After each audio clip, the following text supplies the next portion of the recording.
이것이 여행인지 교육인지 미술인지 문화인지 이 구분이 잘 안 돼요. 저희들은 그런 쪽으로 이렇게 가고 있습니다. 보유자원 특수문화의 원칙인데 우리나라 뭐 어디든지 간에 똑같은 사직경제학교 3기째 수료를 했습니다. 여기도 아까 그 가포처럼 각 사회적 경제 기업을 연결했습니다. 손으로 연결해줬겠죠. 이분들도 원래는 하나의 점이었는데 그것을 놀러와가 사회적 경제 학교라는 이런 선으로 연결시켜드렸어요. 1, 2, 3기를 했고요. 그 다음에 고장사랑 투어, 교육청과 계속 하고 있습니다. 요즘 아이들이 보통 휴대폰만 들고 놀지 않습니까? 그 아이들을 토요일에 데리고 나와서 온 산하를 이렇게 헤매고 다니게 만들고 우리 하동에서 약 2시간 정도 걸리는 성평을 관원지까지 가게 하고 이수진 장군 100위 정도도 함께 걸었고요. 3개월 정도 되지만은 이 코스 마치면 아이들이 이렇게 많이 커 있다는 생각을 가지게 됩니다. 마지막으로 이제 활성화인데 4가지 사업을 하고 있습니다. 마을미술관, 공유경제광장, 숙소 만들고 마을 호텔 만들고 하는. 이거 하나하나 쉽지 않은 아이템이지만 그냥 지속적으로 그냥 해보자라는 그런 생각을 가지고 있습니다. 먼저 창고를 오른쪽 상단에 있는 창고, 저게 마을 창고입니다. 외관은 그대로 두고 내부만 바꿔서 1년 정도 마을 주민들과 와서 창고의 활용도라든지 동네를 어떻게 만들어갈 것인가를 이들이 그 시간을 가졌는데 그 모임을 수다방이라고 했습니다. 수다방이라고 불렀습니다. 그래서 이렇게 내부 전시를 하고 있고 6번째 전시가 마무리되고 있습니다. 이분들은 이제 주로 귀농한 분들인데 도스트, 해설사 그런데 마을 주민과 교류가 거의 없었던 분이었는데 그걸 인해 가지고 이제 마을에 접속하게 되고 마을을 활동하게 되고 하고 있습니다. 왼쪽에 있는 그림이 원형이 있는데 이렇게 도색만 해서 간판을 내버리고 공유경제 광장으로 주민들과 소통하는 광장, 여행자와 작가가 소통하는 이런 커뮤니티 공간으로 여기 탈바꿈시켜 나가고 있습니다. 우리가 돈 1,500만 원 가지고 하고 있는데 이렇게 주민들과 작가와의 만남을 가지고 동네에서 계절적으로 한 달 정도 쓸 수밖에 없는 숙소를 얘들이 임차를 해서 청년들이 여행자들이 좋아하는 숙소를 만들어가고 있습니다. 마지막으로 호텔 매개인데 매개마을이라는 그 자연마을을 가지고 호텔을 만들어가고 있는 안 넘어가네요. 이 마을도 그냥 60% 정도 다해봐야 200명 정도 되는 그냥 마을 일에 한 20명 정도 나올 수 있는 마을이지만 이 마을이 그나마 우리나라에서 우리 지역사회에서 본보기 역할을 하고 있습니다. 그 마을이 가지고 있는 옛날 말려 창고를 리모델링하고 새로운 건물을 만들어서 공동체 호텔을 만들어가고 있습니다. 이런 기본 개념을 가지고 하얀색 것은 이게 공공건물이고 빨간색은 이제 앞으로 호텔이 될 집들이라고 보시면 되겠습니다. 이런 어떻게 우리 작은 시골의 여행사가 한번 관광에 매립했을까라고 저 나름대로 생각을 해봤습니다. 이런 이유가 있지 않을까. 놀러와 방식을 만들었고요. 그래서 최종적으로는 소멸되고 있는 지역사회가 건강한 공동체가 되는 이런 비전을 가지고 경청해주셔서 감사합니다. 네, 감사합니다. 수고하셨고요. 해주셨네요. 네, 저도 놀러와에 사는 사회적 경제학교를 4일 동안 다녔는데요. 여러분도 한번 참가해 보십시오. 하동을 사랑하게 될 것 같습니다. 고향을 사랑하는 한 사람이 어떻게 지역생활을 잘 활용하고 있는지 아시게 될 것 같습니다. 두 번째는 남해 동고동락 이종수 부사장님 말씀해 주시겠습니다.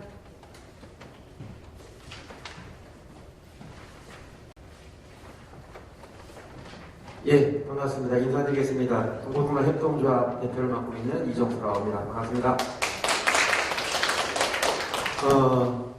좀 전에 동문환 대표님도 말씀하셨지만, 이제 오늘 주제가 지방 소멸 시대에 대응하는 공동체가 그 주제인데, 사실 굉장히 지방 소멸이라고 하고, 요즘 인구도 줄어든다고 하고, 굉장히 부정적인 의미가 강하잖아요. 그래서 사실 지방 소멸 시대가 아닌 로컬 시대로의 전환이라는 키워드가 사실은 맞지 않을까 싶습니다. 실질적으로 그런 흐름들이 보여지고 있어서 긍정적인 시선으로 바라볼 때 로컬의 가능성이라든가 로컬의 미래가 좀 더 밝아오지 않을까 하는 생각이고요.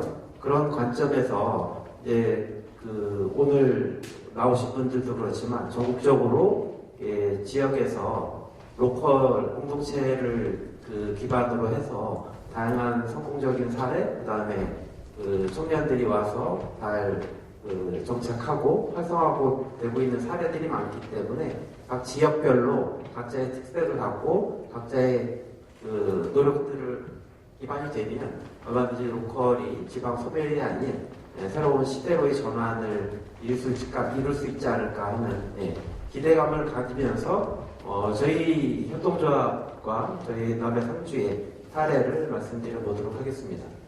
남해 상주는 남해군은 관광지로도 유명해서 많은 분들이 와보셨을 거라고 생각합니다. 상주면은 남해군에서 가장 작은 면단위에 속합니다. 제가 2015년도에 남해 상주로 귀촌을 했는데 그때 당시 인구가 1,700명대였거든요. 지금은 이제 한 1,600명대를 왔다 갔다 하고 있는데 가장 작은 면단이죠. 그러다 보니까 학교가 상주 중학교가 18명, 그 다음에 이제 상주 초등학교가 30명대의 아이들이 있어서 당장 이제 중학교가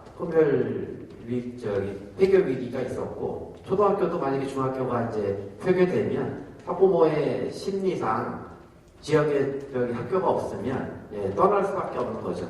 안정적으로 학교를 다닐 수 없기 때문에 사실 이제 그런 심각한 문제점들을 안고 있어서 그런 지역에서 이제 가장 현안으로 대두된 게 이제 학교를 살리는 부분이었습니다. 다행히 이제 황주중학교도 수성화 중학교로 전환을 하게 됩니다.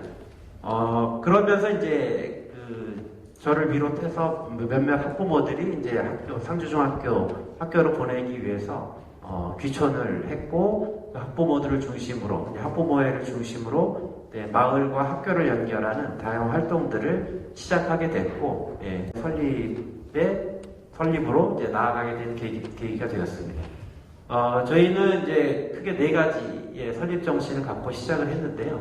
경쟁이 아닌 연대 안의 삶의 공동체, 그리고 학교와 마을이 아이를 함께 키우는 교육 공동체, 마을 공동체를 설립 정신으로 하고 있습니다.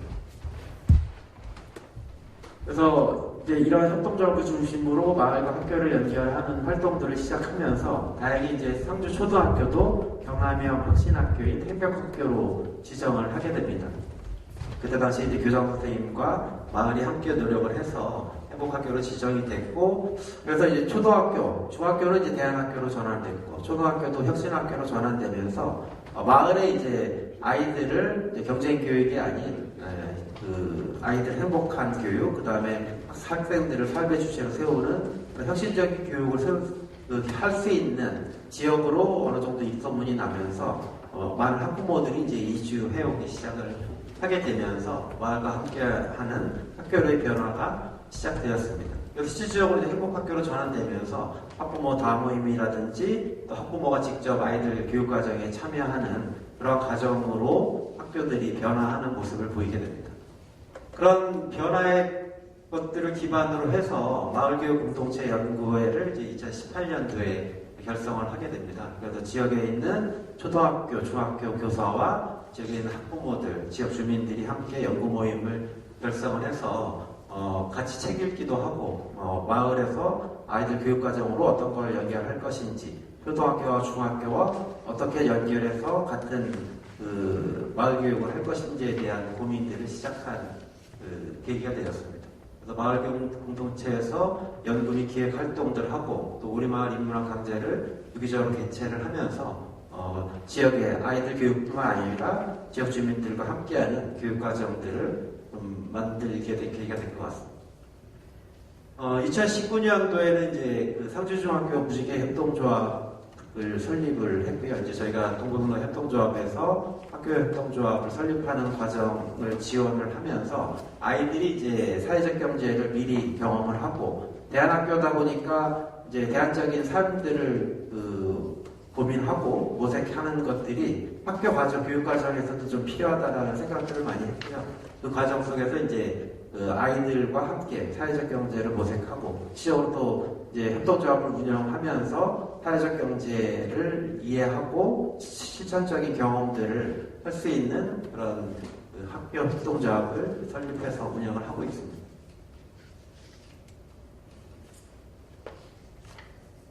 그래서 이런 그 초등학교와 중학교의 마을교육 공동체 활성화를 기반으로 해서 사실 뭐 지금 그 제가 2015년에 아까 말씀드렸듯이 1,700명대에서 이제 매년 통계적으로 보면 한 7, 80분의 어르신들이 이제 자연적으로 돌아가시면서 인구가 줄어듦에도 불구하고 그래도 지역의 학부모들이나 청년들이 이주하면서 그나마 이제 소멸 위기들을 극복하고 한마디로 이제 늘지는 않지만 그렇다고 이게 많이 줄어들지도 않는 그러한 상태를 유지를 하고 있습니다. 그런 것들을 기반으로 해서 이제 민간협치 우수 사례라든지 행정안전부 공동체 우수 사례를 수상한 경력들이 있습니다. 이런 것들이 좀 기반이 돼서 2020년도에는 이제 상주 초등학교 작은 학교 살리기 시범 사업을 진행을 했습니다. 경남에서 이제 남해 상주 초등학교하고 고성의 영어 초등학교 두 개 학교를 이제 시범 학교로 지정해서 사업을 했는데 이 사업은 이제 도하고 군에서 매칭을 해서 12억의 예산으로 공공임대주택 5세대를 짓고 커뮤니티 지역 주민들이 함께 쓸 수 있는 커뮤니티 공간 하나를 만들어서 이제 귀촌하는 학교를 보내는 학부모들한테 이제 공공임대주택을 제공하고 커뮤니티 공간은 저희 협동조합에서 운영하는 상상놀이터가 이제 그 공간을 위탁받아서 거기서 아이들 돌봄을 하고 있습니다. 그래서 작은 학교 살리기를 이제 그 시범 사업을 받았고 또 경남도교육청에서는 5억 원의 예산으로 상주 초등학교의 공간 리모트 혁신 사업이라든지 그다음에 특색 있는 교육과정을 만들 수 있는 예산으로 5억 원을 내려보내서 이제 그걸 기반으로 해서 작은 학교 살리기 시범 사업을 추진했습니다. 저희가 이제 작은 학교 요즘 전국에서 삼양에서 초등학교가 이제 거의 처음이다시피 했는데 그 모델을 중심으로 해서 전국적으로 다양한 작은 학교 살리기 시범 사업을 했는데 저희는 이제 이 작은 학교 살리기 사업을 하면서 좀 기존에 한마디로 아이들을 모셔와서 학부모들한테 여기 집도 제공하고 그 다음에 일자리도 제공하고 다양한 장학금이라든지 뭐 해외 연수를 보내주는 그런 특성 한마디로 이제 시골형 귀족학교를 대부분 표방을 하는데 그 다음에 혜택 중심으로 이제 그런 작은 학교 살리기 시범 사업을 하고 있는데 저희는 이제 같이 추진위원회를 만들면서 이런 혜택 중심의 사업으로는 이건 작은 학교 살리기가 아니라 오히려 빨리 주기가 될 수 있다라는 생각들을 많이 했습니다. 그 이유는 혜택 중심으로 가다 보면 많은 혜택을 바라고 온 사람들은 혜택이 적거나 아니면 더 많은 혜택을 주는 그 지자체나 그런 학교로 갈 수밖에 없는 조건이거든요. 그래서 저희는 그런 혜택 중심이기보다는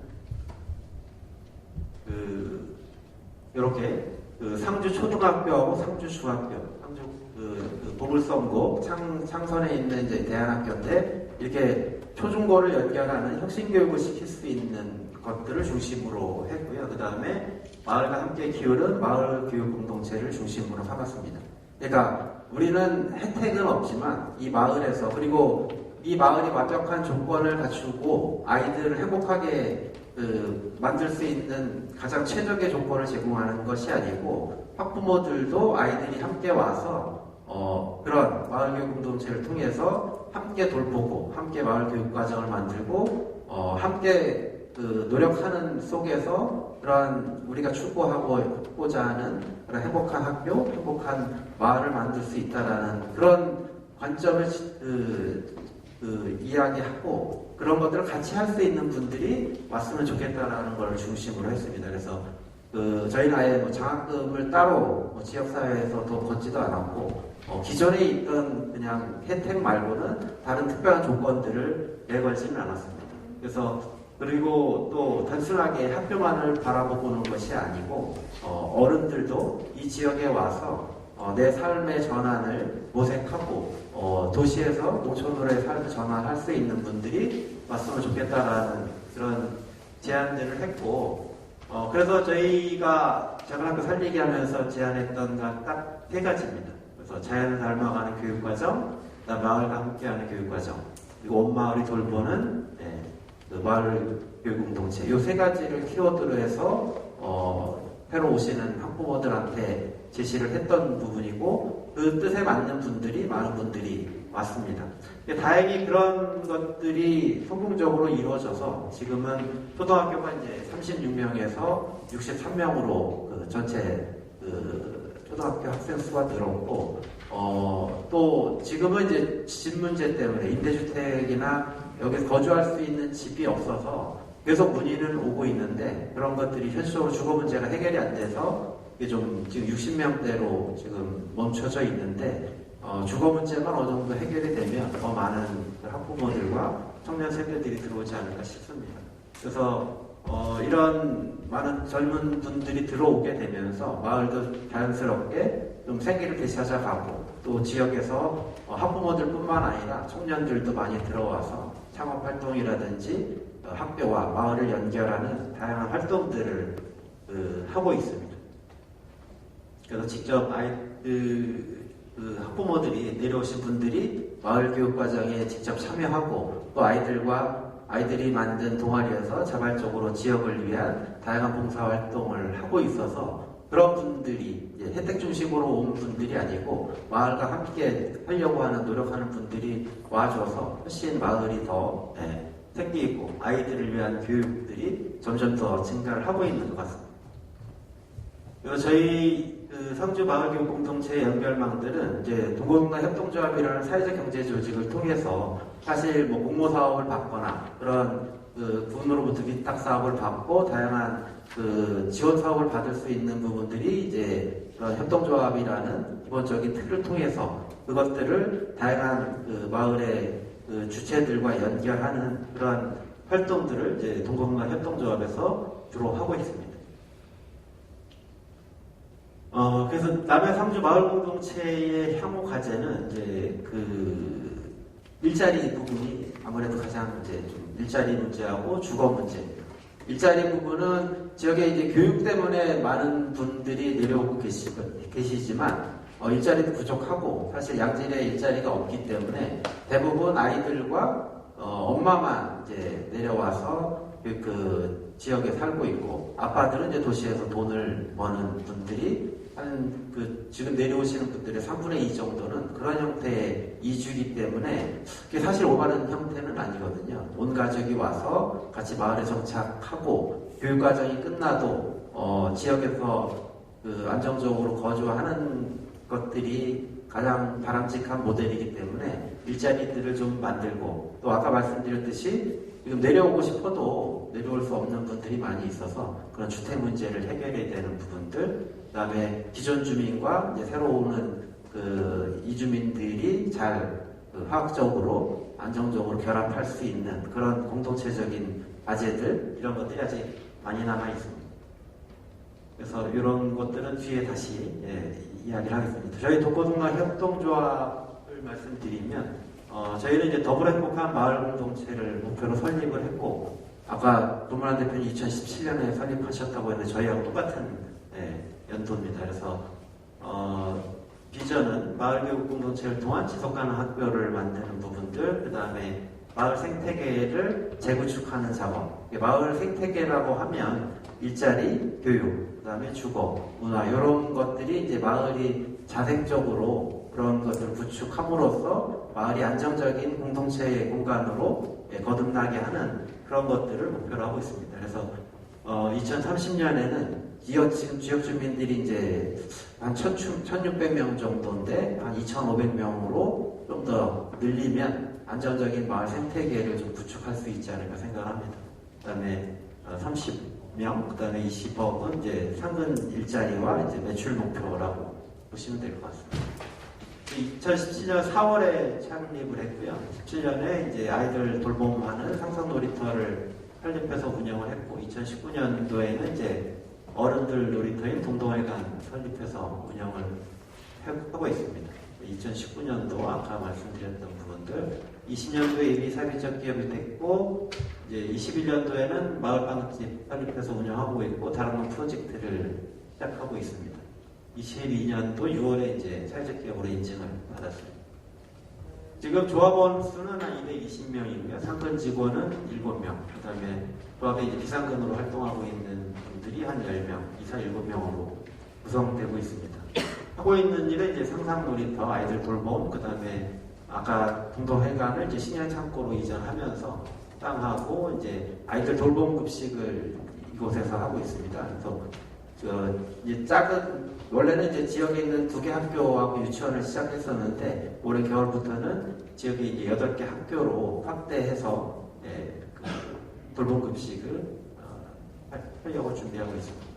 교육 사업하고 지역 특산물 판매 사업, 그다음에 빵집 운영하고 다락론을 비롯한 농업을 주로 하고 있습니다.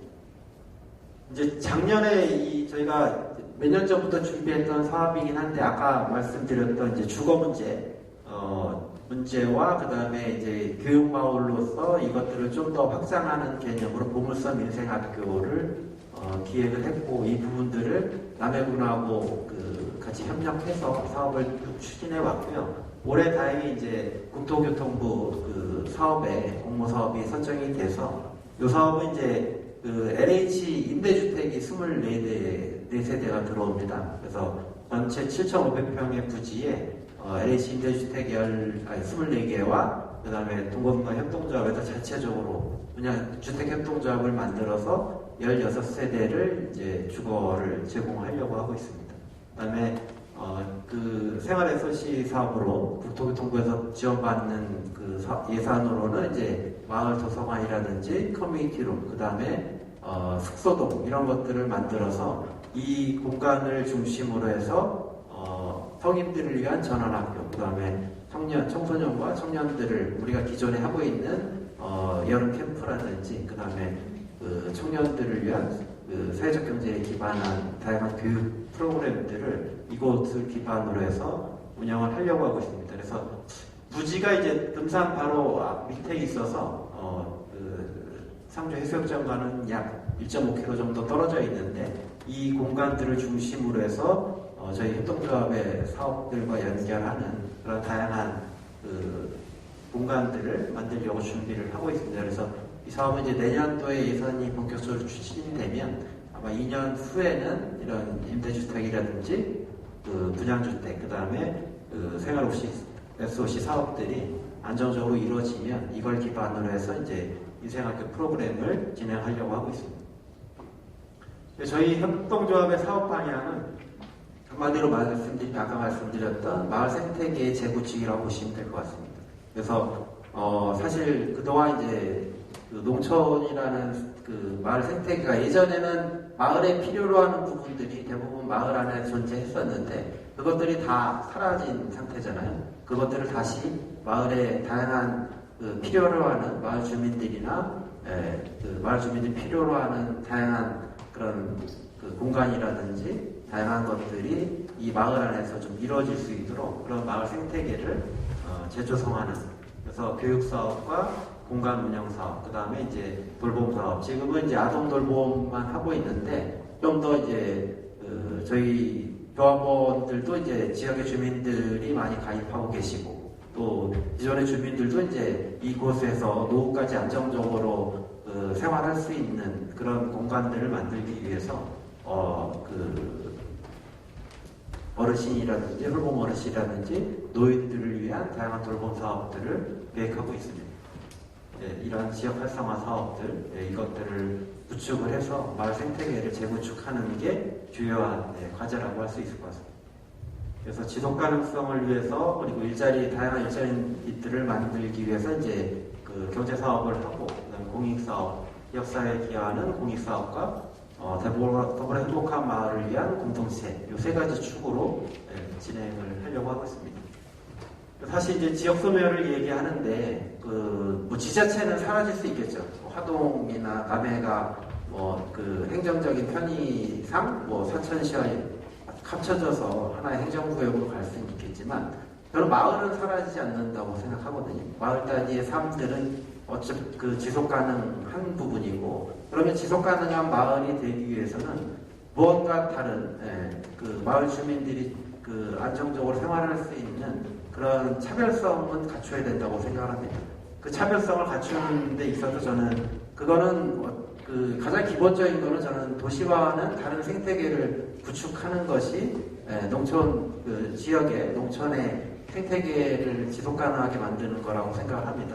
그랬을 때 그 키워드는 교육이 될 수 있을 것 같고, 그 다음에 경제적이고 더 그냥 나 혼자 잘 먹고 잘 사는 게 아니고 마을 공동체를 중심으로 한 사회적 경제를 기반으로 한 공동체 경제, 사회적 경제 이런 부분들로 전환을 이루어야 될 것 같고, 그 다음에 개인적 삶이 아닌 공동체의 삶으로의 전환을 키워드로 해서 나아가면 지속 가능한 마을이 되지 않을까 생각을 하고 있습니다. 그래서 도보동아이 그리는 농촌마을 공동체 미래는 이것들이 중심이 되지 않을까 생각을 합니다.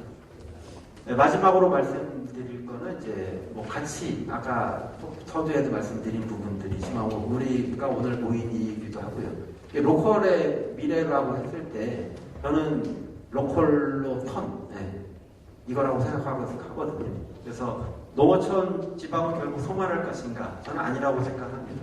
왜냐하면 도시는 일자리가 사라지고 있거든요. 아시겠지만 저성장 시대고, 그 다음에 요즘은 이제 그 4차 산업혁명 시대, AI가 대부분의 일들을 이제 그 대체하기 때문에 청년들이 도시에서 살 수 있는 조건이 점차적으로 열악해지고 있습니다.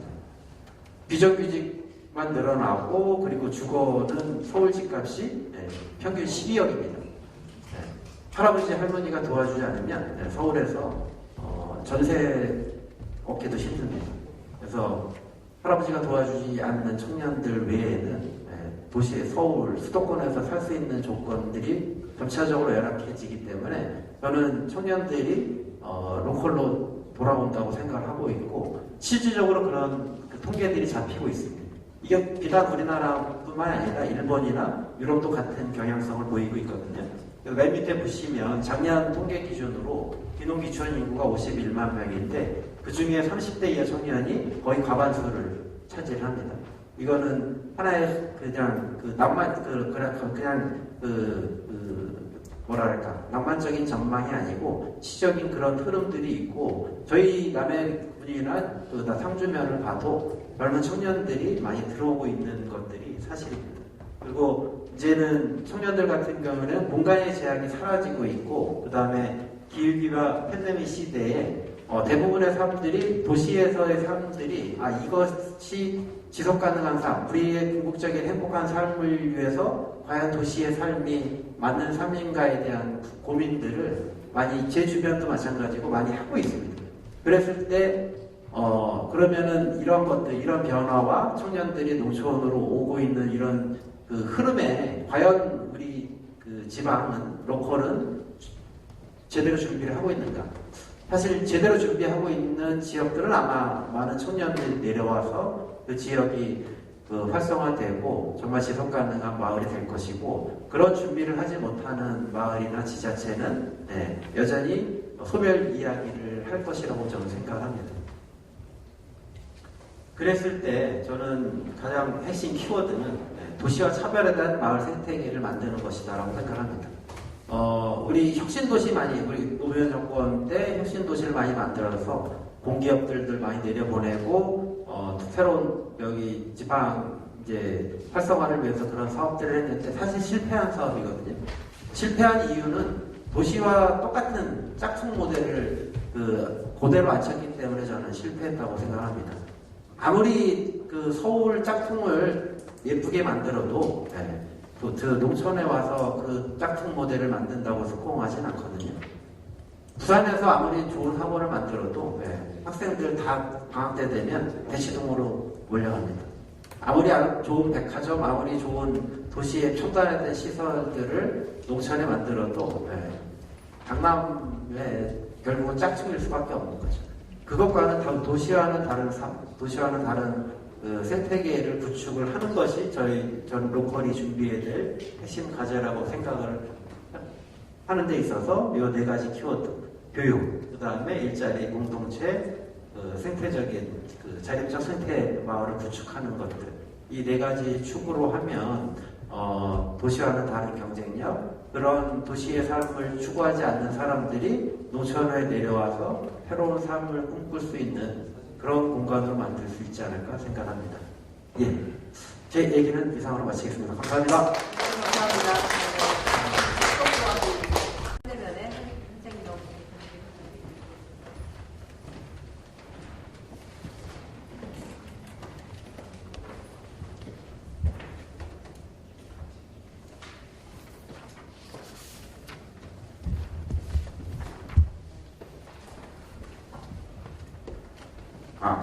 네. 먼저 제가 자료집에 보내드린 파워포인트하고 오늘 이제 말씀드릴 거 하고는 거기 있는 것들은 많은 내용을 좀 담다 보니까 오늘 다 다루면 될 것 같고 많이 생략해서 그냥 저의 이야기 중심으로 좀 들어주시면 좋을 것 같고 필요한 네, 안녕하세요. 저는 남원시 산내면에서 온 한형민이라고 합니다.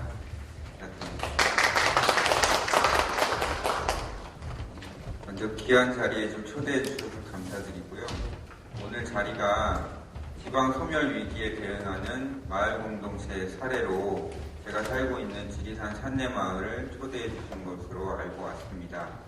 저는 사실 어떤 전문가는 아니고 마을 공동체의 구성원으로 살고 있는 주민으로서 저와 마을의 이야기를 해보려고 왔습니다.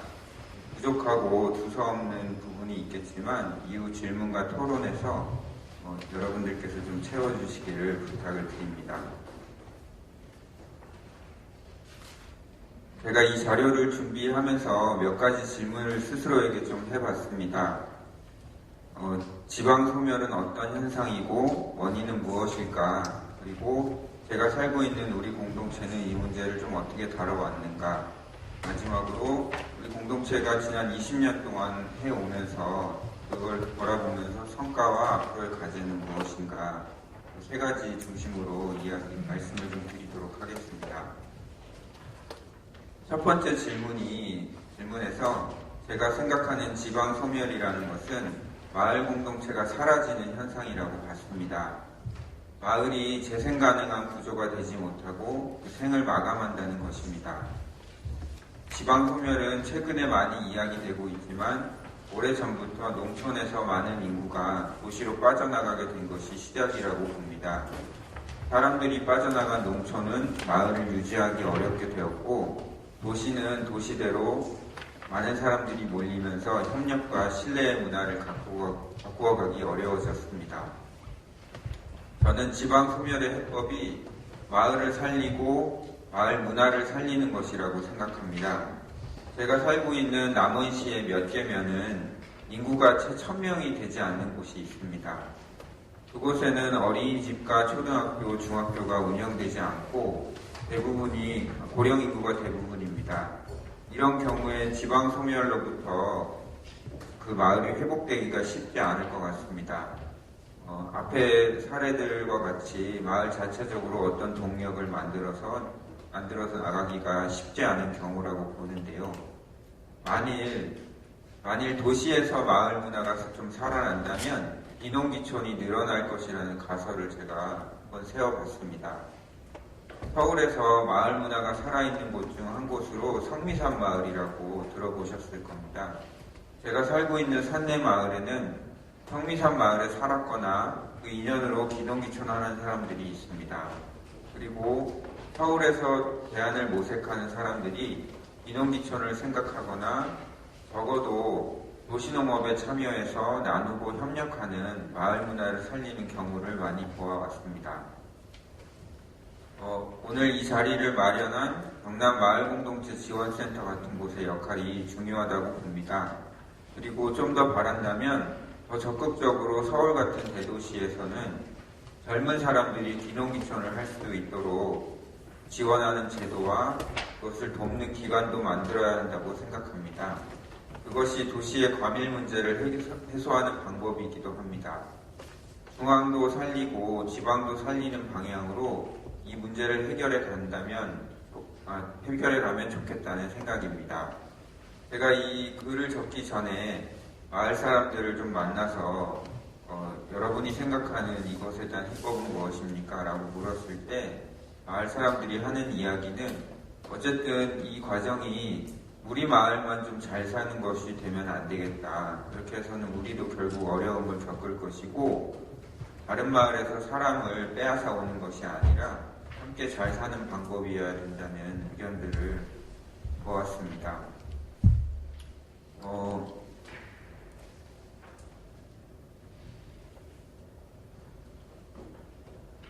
제가 살고 있는 여기가 이제 산내마을의 인구 현황을 보여드리는 건데, 제가 살고 있는 산내마을도 어린이 인구 감소가 시작이 되었습니다. 지난 20년간 산내면 어린이 인구는 꾸준하게 유지되어 왔습니다.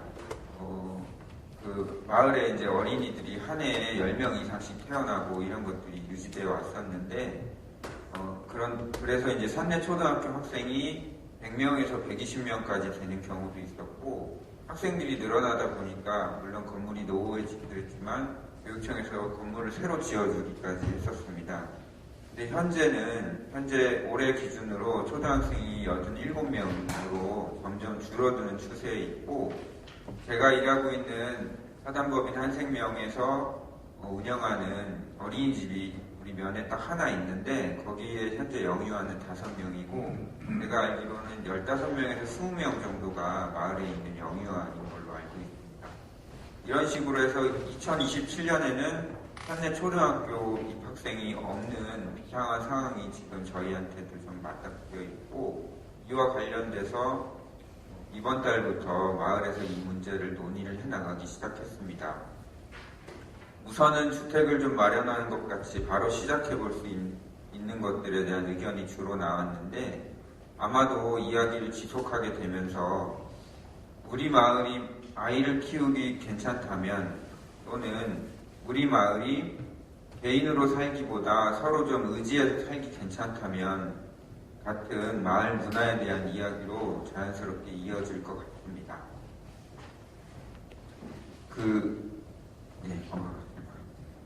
두 번째 제가 질문으로 말씀드린 것을 들어가 보겠습니다.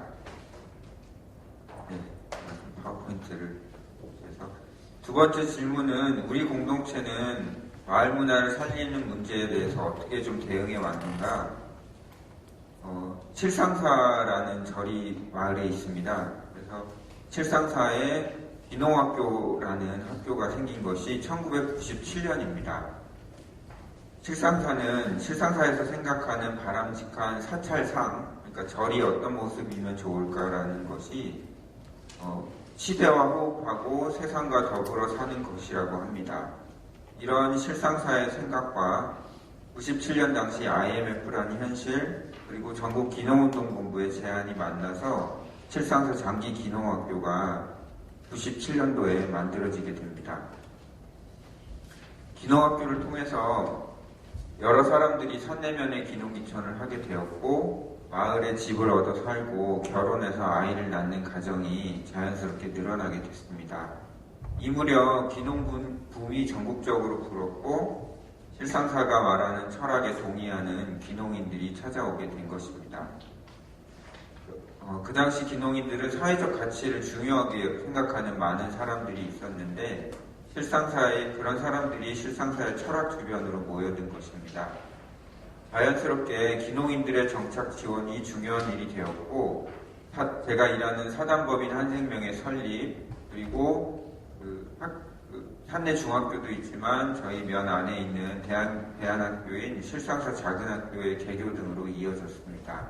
그리고 서울에서는 우리 지역 기농인들의 농산물 유통을 위해서 인드라망 생협이라는 단체도 만들어지게 됩니다. 이런 생각과 활동의 확장으로 실상사를 중심으로 해서 도농공동체 운동을 통한 사회 문제 해결을 꿈꾸게 된 것입니다. 이 흐름을 한 줄기로 깰 수 있는 철학이 좀 중요했다고 보는데요. 이 철학이 지난 20년 동안 실상사 공동체가 고민하고 완성해가는 생명평화 세계관입니다. 불교에서의 이름으로는 인드라망 세계관이라고 말하는데요.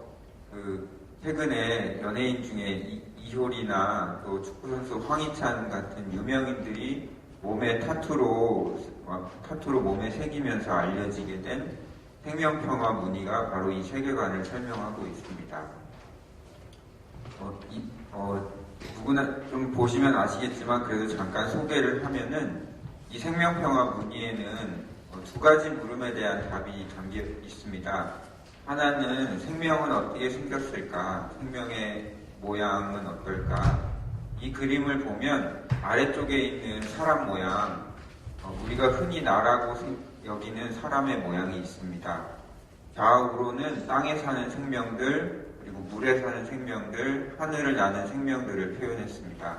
그리고 위로는 나무와 풀, 해와 달이 있습니다. 우리 생명이 이렇게 연결되어 있다는 것입니다. 그래서 사람 형상만 내가 아니고 이 전체 모습이 우리 모습의 실제라는 것입니다. 이렇게 서로 의지하고 영향받고 도움을 주고받으며 존재하고 있다는 것입니다. 다시 말해서 내 생명은 그물의 그물꽃처럼 연결되어 존재한다는 것입니다. 같은 사유 방법으로 나뿐만 아니라 너도 그렇고 자연도 그렇다고 알 수 있습니다. 그리고 이렇게 살도록 되어 있는 게 진리라는 것입니다. 이런 사유 방식대로라면 나 홀로 살 수 있는 게 없습니다. 인간과 자연, 동양과 서양, 도시와 농촌, 남성과 여성이 이렇게 연결되어 있으니 더불어 함께 사는 길 말고는 다른 길은 없다는 결론에 이르게 됩니다.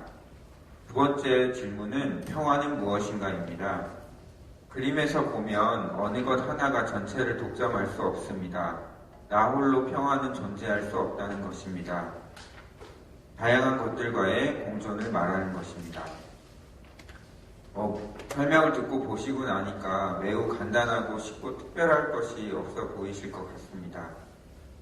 저희는 이 한 가지 생각을 심화하고 계속 마음에 새기면서 공동체 구성원들이 살아가고 있습니다.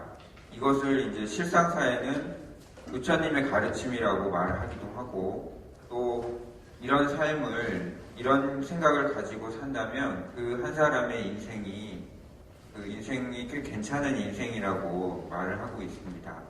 이 세계관을 배우고 익혀서 개인적으로는 단순 소박한 삶, 그리고 사회적으로는 어울림과 협동의 삶이라는 마을 공동체를 가꾸어 가기를 실천하고 있습니다. 그리고 이 생명평화 세계관은 우주 자연의 질서가 그러하다는 것입니다. 따라서 이거는 하면 좋은 것이 아니고 함께 사는 이 길 말고는 다른 길이 없다고, 그래서 우리는 이것을 선택하는 것으로 알고 행하고 있습니다.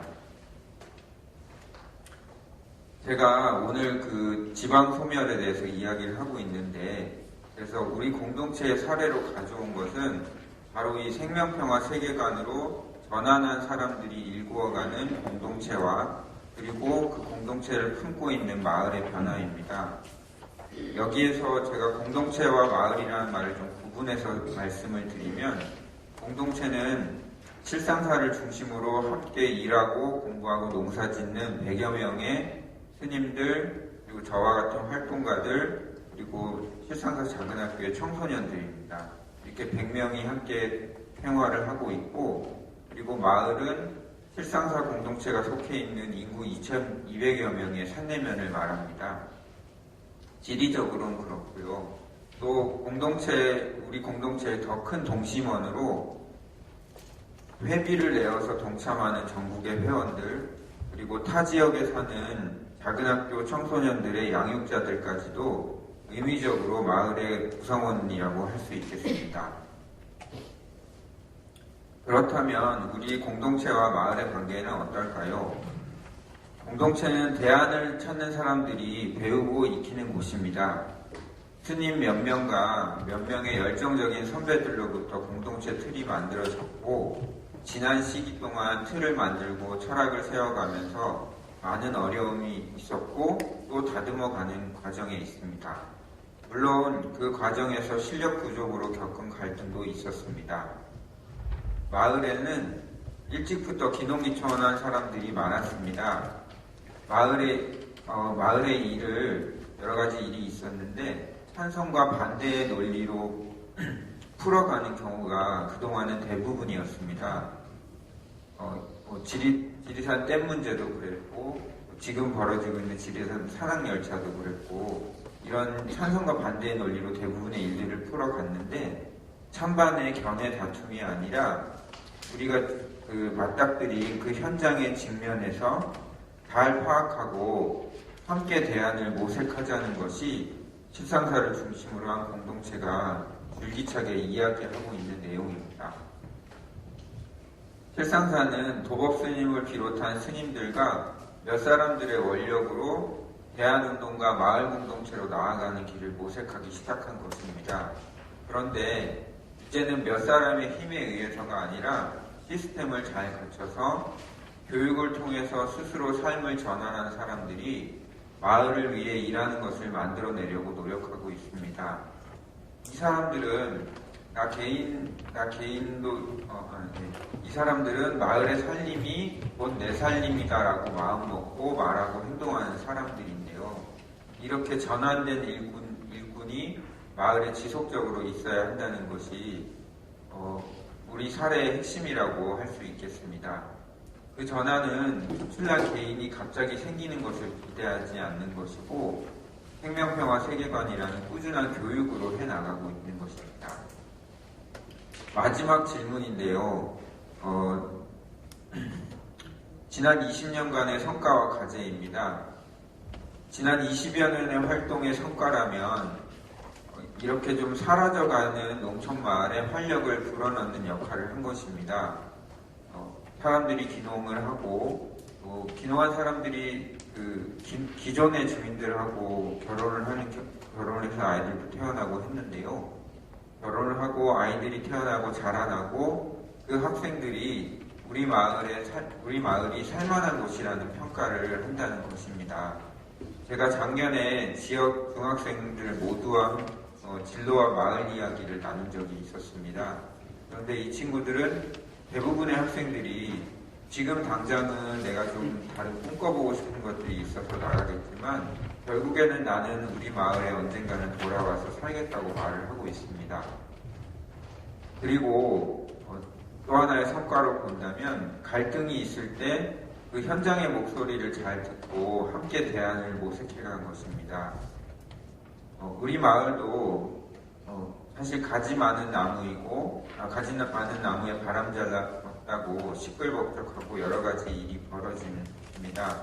그렇지만 위기를 맞이해서 진지하게 성찰하고 대화하는 성숙한 문화를 자리 잡아가고 있다고 생각합니다. 앞으로 그리고 우리 마을의 과제라고 한다면 이런 마을의 확산이라고 말씀을 드릴 수 있겠는데 실상사라는 특별한 조건이 있어서 가능하지 않았을까라고 생각할 수도 있지만 어쨌든 마을에서 전환된 사람들이 많아진다면 그 사람들이 중심이 돼서 자기가 서 있는 그 마을부터 지금 좀 바꿔나갈 수 있다고 생각을 하고 그리고 이런 마을 모델이 많이 확산되도록 구상을 하고 있습니다. 예를 들면 산내면 저희는 이제 면이니까 산내 특별자치면 이런 이야기들을 시하고 같이 이야기를 하기도 하고 그리고 좀 더 넓혀서 우리는 지리산권에 있으니 지리산권 어떤 자치 행정구역이 필요하다. 그리고 저희가 이제 속해 있는 전라북도는 우리 이런 세계관으로 같이 전환된 생명평화 자치도가 되면 어떨까 이런 것들을 좀 꿈꾸면서 여러 가지 모색을 좀 하고 있는데 지금 당장은 어떤 발목할 만한 것이 보이지는 않고 있는 것 같습니다. 네, 이렇게 해서 제가 세 가지 질문에 대해서 좀 말씀을 드려봤고 사실 다른 준비한 사진이나 이런 것들도 좀 보여드리고 싶었는데 시간 관계상 여기서 마치도록 하겠습니다. 고맙습니다.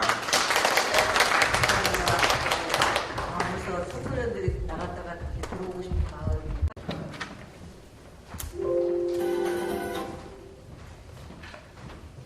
예, 금방 소개를 받은 김해시 건설과 농촌협약팀장 박문규입니다. 반갑습니다. 원래 학교 수업도 40분 이상 안 하는데 거의 지금 80분이 다 돼가는데 좀 지었겠습니다만은 좀 지었더라도 좀 한 가지라도 듣고 가면 뭐 다음에 써볼 때가 아니겠습니까? 그러니까 좀 지었더라도 좀 들어주시면 감사하겠습니다. 사실 지방 소멸 문제는 옛날부터 제기됐던 내용이고 정부에서는 이 지방 소멸 문제를 지역 공동체 활성화를 통해서 해결한다 이렇게 방침을 기조를 가지고 여러 사업들을 지원을 하고 있습니다. 도시 지역을 관장합니다. 거기에서는 도시 재생 사업 지역을 관장하는데 농촌 지역의 무소멸 문제는 아주 오래전부터 이야기가 됐습니다. 그래서 아주 오래전부터 농촌 공동체 활성화를 위해서 많은 예산을 집어넣고 있는데 그 대표적인 사업군을 보면 마을 단위로 사업을 지원해주는 방법과 그리고 건역 단위, 마을을 몇 개 묶어서 건역 단위로 지원해주는 방법, 그리고 또 면소재지 활성화를 위해서 면소재지에 지원하는 방법, 이렇게 세 가지 방법을 이렇게 묶어서 지원했는데 지금은 건역 단위로 지원해주는 정부 예산은 없습니다. 지금은 마을 단위와 면 단위로 지원해주도록 되어 있는데 이 마을 단위 지원도 지방 이양이 되는 바람에 마을 단위의 활성화, 공동체 활성화는 지자체 예산으로 해야 되고 면 단위 활성화 사업은 정부에서 지원을 해줍니다. 그래서 이 사업으로 저희들이 하고 있는데 사실 이게 공동체는 지역 주민들이 솔직히 자기들끼리 이렇게 모여서 옛날에 공동체 다 있었다 아닙니까? 그지? 근데 지금 없어지고 있는데 지역 주민들이 스스로 만들어야 되는 건데 이 정부에서 일부 돈을 좀 주면서 이렇게 지역 공동체를 활성화해라. 사실 쉽지 않거든요. 돈 좀 주고 이렇게 활성화되는 게 공동체가 아니기 때문에 어렵긴 합니다만은 지역을 살리기 위해서는 정부에서 예산을 투자를 해서 주민들을 끌어주지 않으면 안 되기 때문에 이런 사업들을 하는 것 같습니다.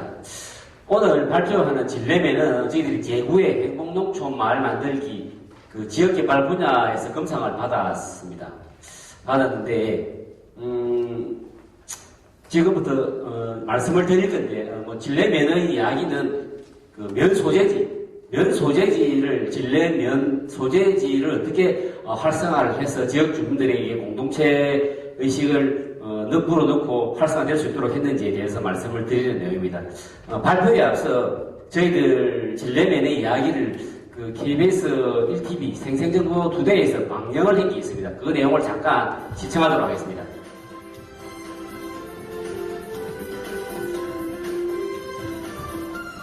다음으로 찾은 곳은 기내 진례면. 이곳에서도 다문화인들을 위한 아주 특별한 프로그램이 진행되고 있는데요. 바로 도자기를 이용한 문화다양성 체험 수업 현장입니다. 어떻게 이런 수업을 하게 됐을까요?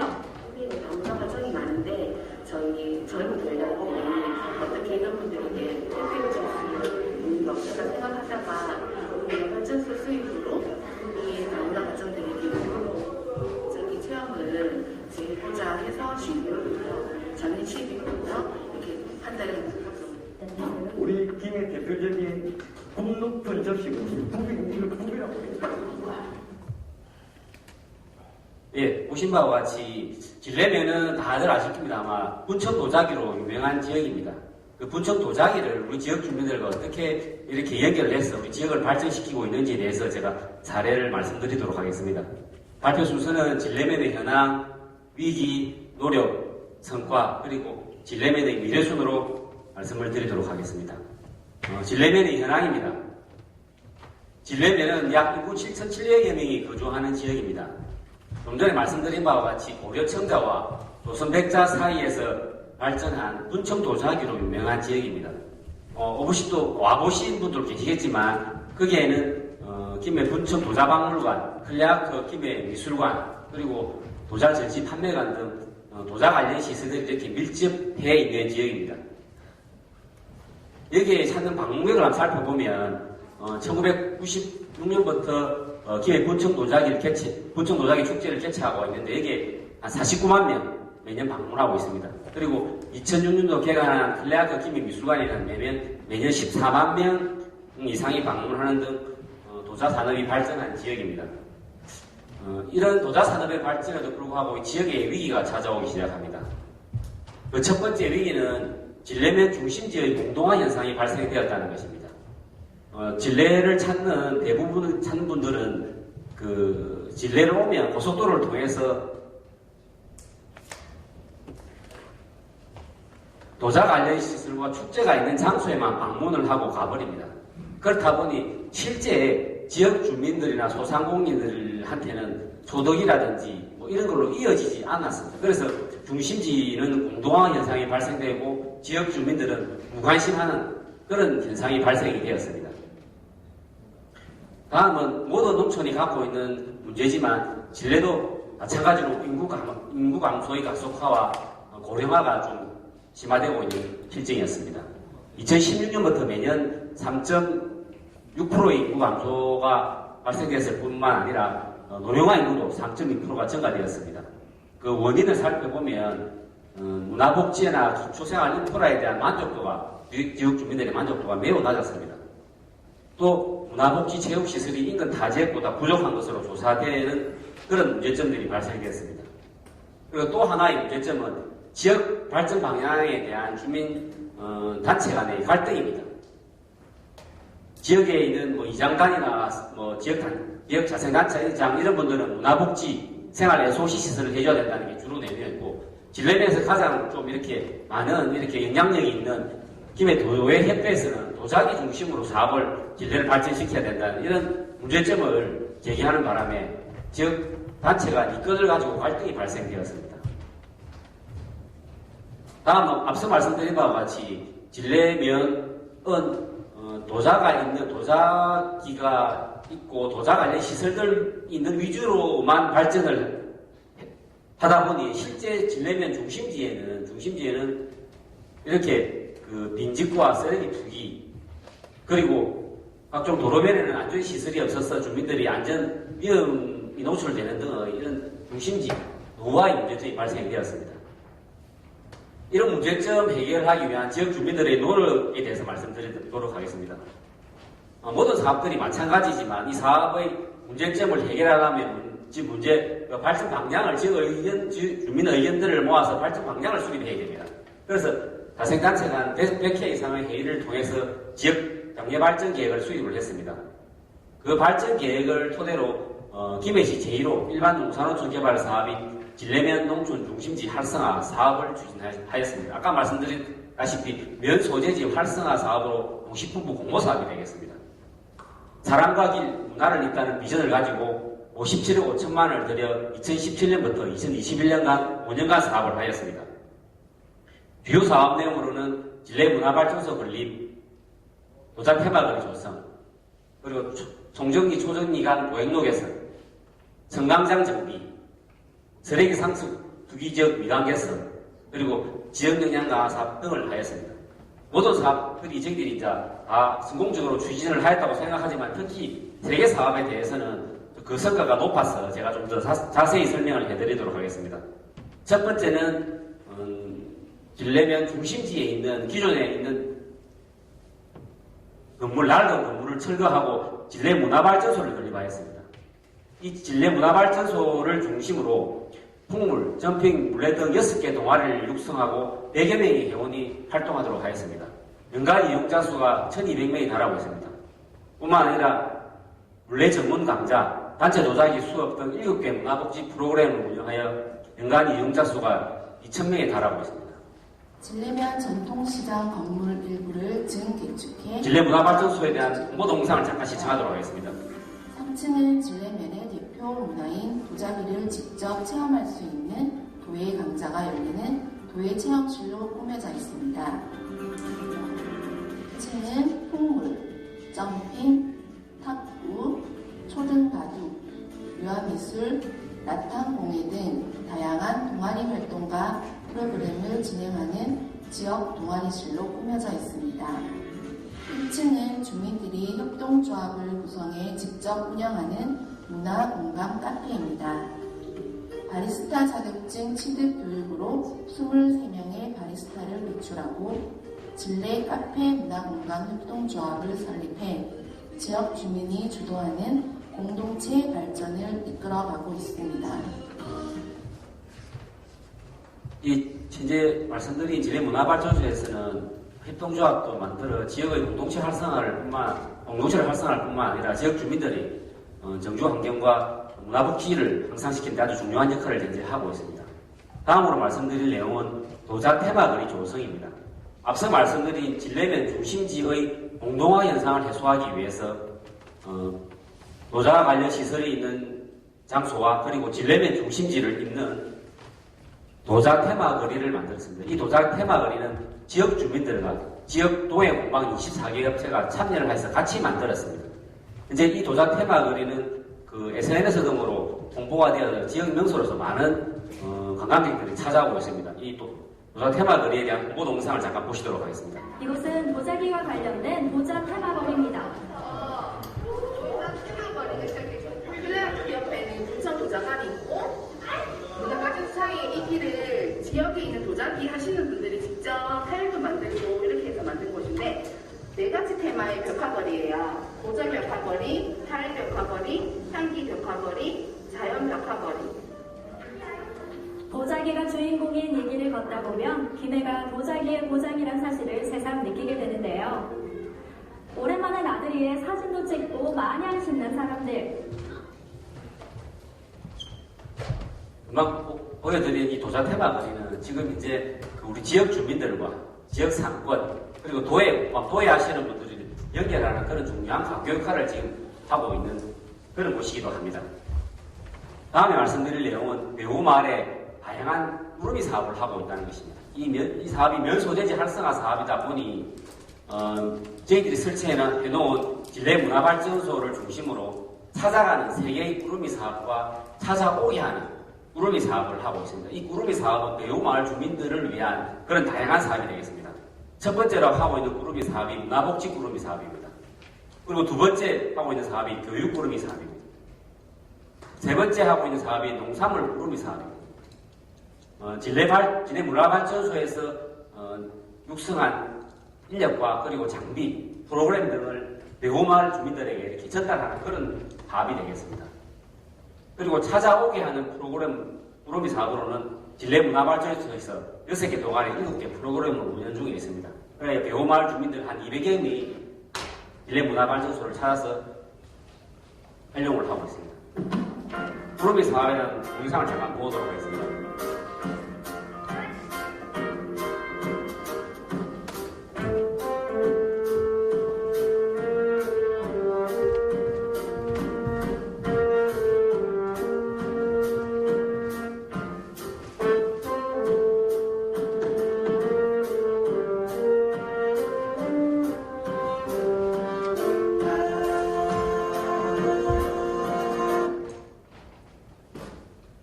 이 우르미 사업은 지금 배우마을 주민들한테 상당수로 많은 좋은 호응을 얻고 있습니다. 그래서 저희 시에서는 계속적으로 지금 한 10개, 11개 마을에 하고 있는데 향후 좀 확대하는 그런 계획으로 추진하고 있습니다. 다음 사업의 성과에 대해서 말씀을 드리도록 하겠습니다. 첫 번째 최고 큰 성과는 중심지 상권 활성화에 크게 기여하고 있다는 것입니다. 사업을 시작하기 전에 2020년도에 비해 사업을 완료한 2022년도에는 진례시장 점포 개수가 11개 증가했습니다. 그리고 진례 5일장 판대 매수가 33개 증가했습니다. 그리고 진례 문화발전소의 최근 1년간 매출액이 256%나 증가했습니다. 이 모두 수치는 진례면 전통시장 유동 인구 현황을 보면 알 수 있는데 저희들이 SKT에서 자료를 받아서 그 진례면 중심지에서 1km 내에 유동 인구를 분석을 해보았습니다. 최근 5년간 유동 인구가 113%가 증가했는데 이것만 보더라도 저희들 사업을 통해서 진례면 중심지 상권이 얼마나 좀 활성화되고 있다는 걸 알 수가 있습니다. 두 번째는 주민 만족도 상승과 인구 감소세의 변화입니다. 국가균형발전 사업 만족도 조사 결과 저희들이 7점 만점이요. 매년 6점이 넘는 그런 높은 만족도를 내고 있습니다. 그리고 특히 이 사업을 시행하기 전 2018년도에 인구 감소율이 마이너스 5.1%였습니다.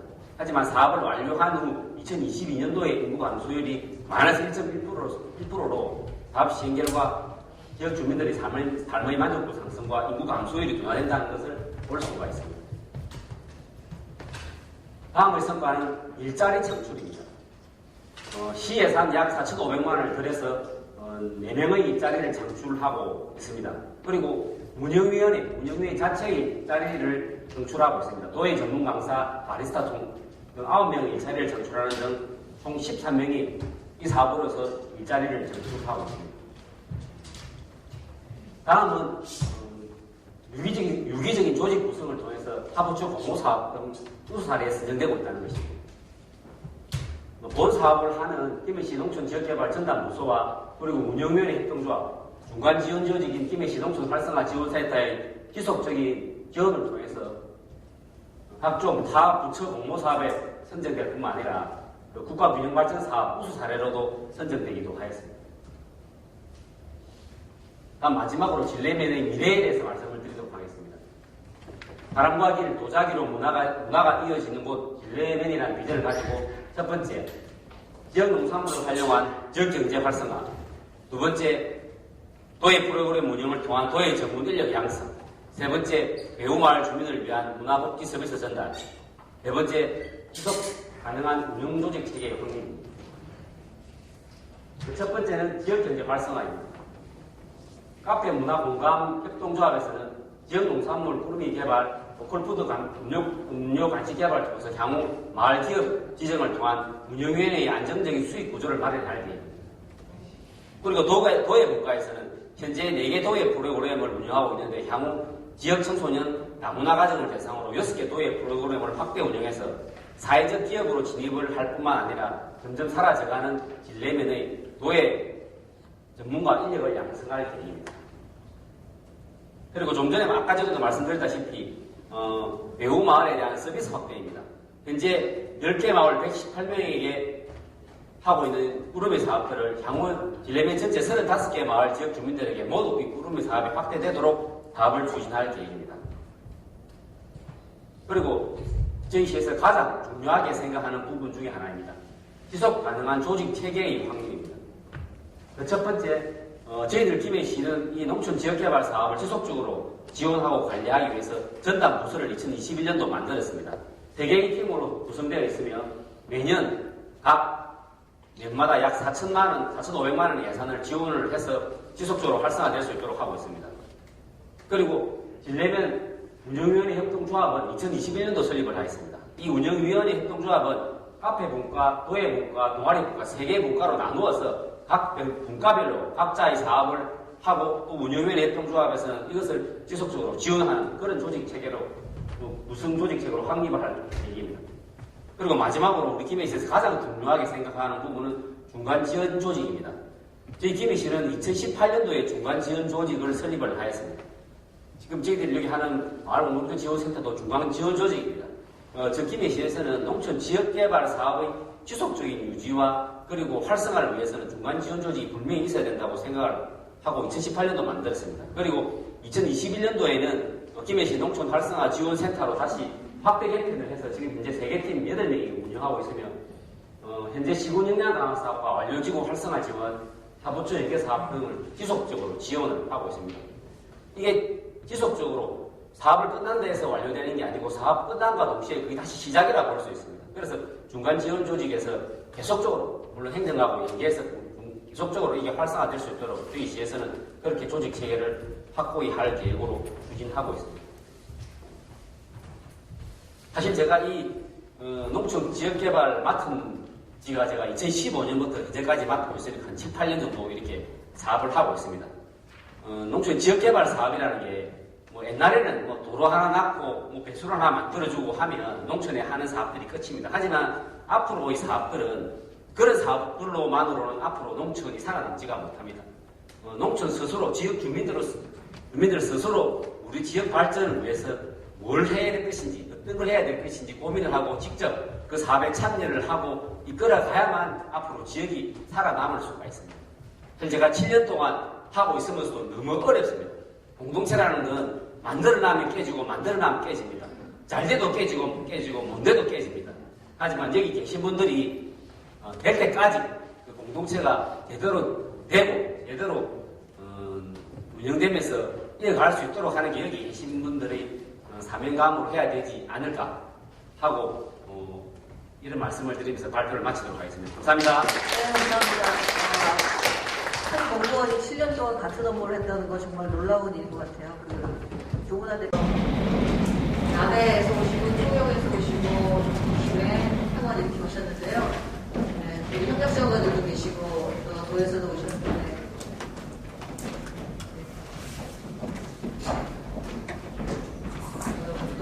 놀러와의 그 주민 공동 여행, 그 다음에 남해의 작은 학교에서 협동조합 활동, 그 다음에 상내면의 마을 살리기, 그 다음에 주민 진례면 중심지 활성화 사업 발표를 들으셨습니다. 혹시 질문 먼저 있으신 분 들어서 질문 좀 해주시겠습니까? 네.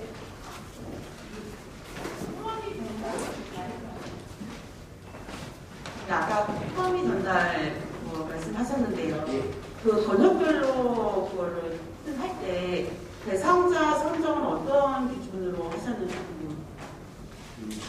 사실 구름이 사업들은 마을 단위 사업에서 먼저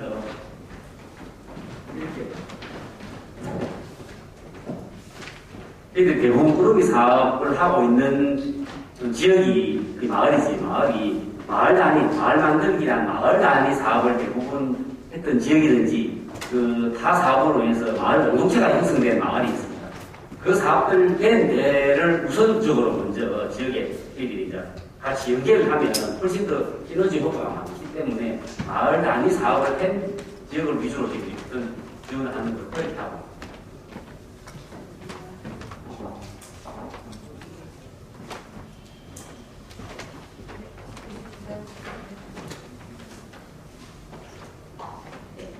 저는 아까 하동 사례 들으면서 좀 궁금한 건 하나 있는데요.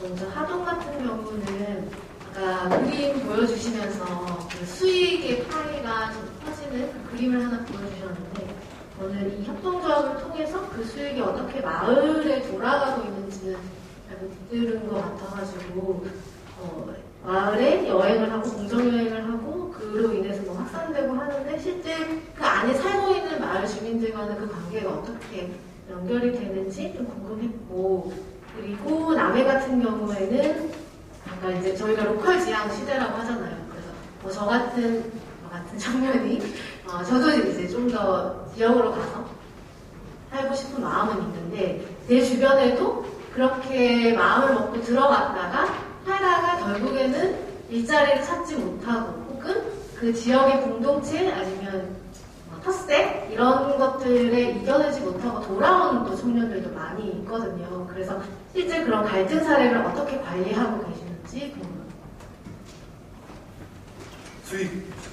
수익 말씀하셨죠?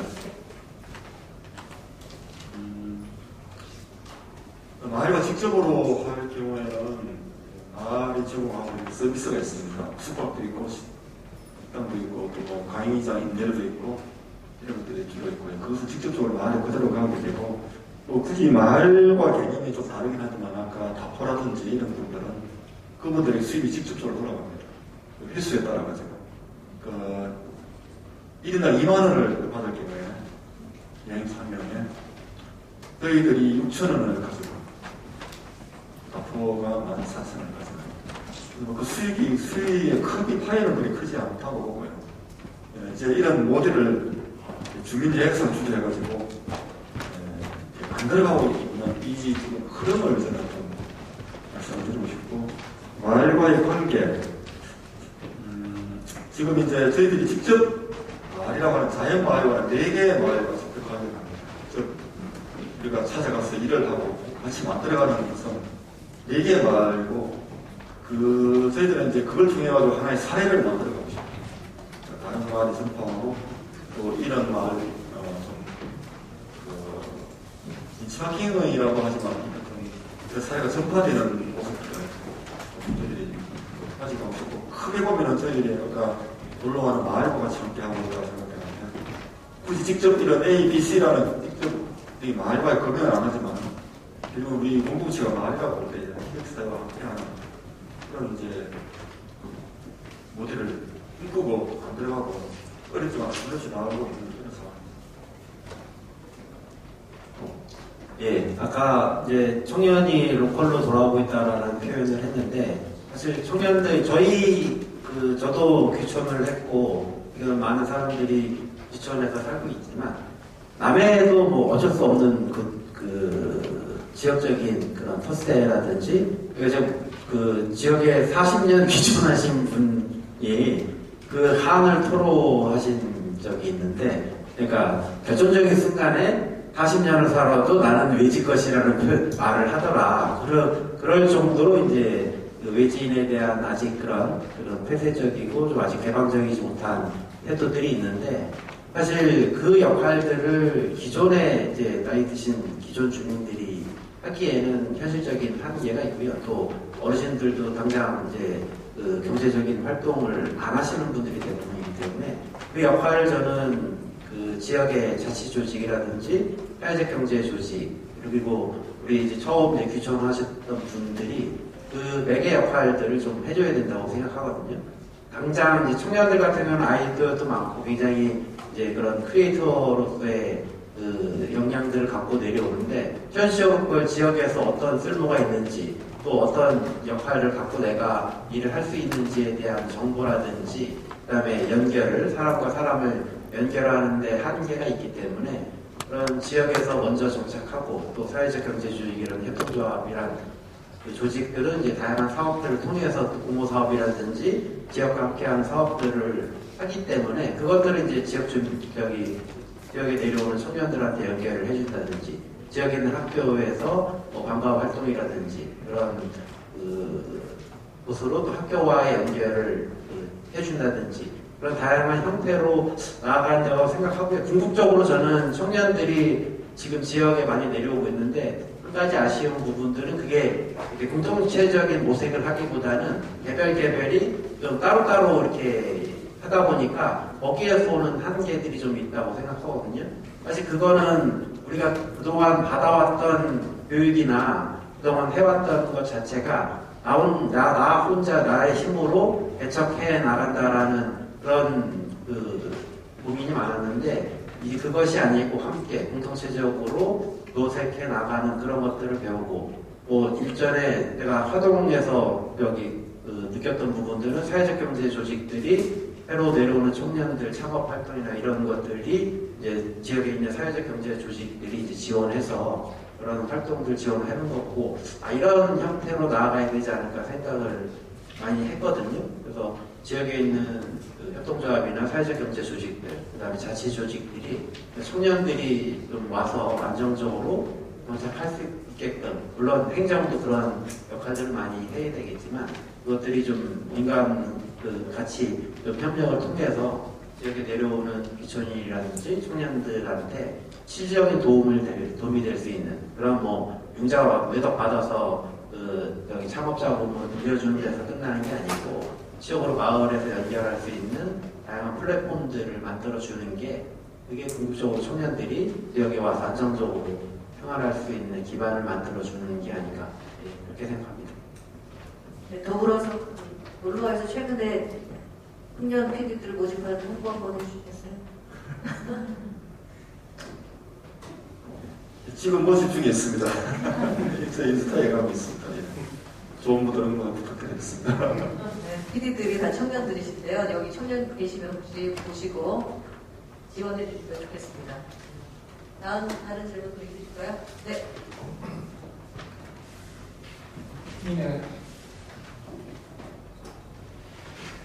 김해 그 배우마을 구름이 사업 전달 사업에 관련해서 좀 여쭈겠습니다.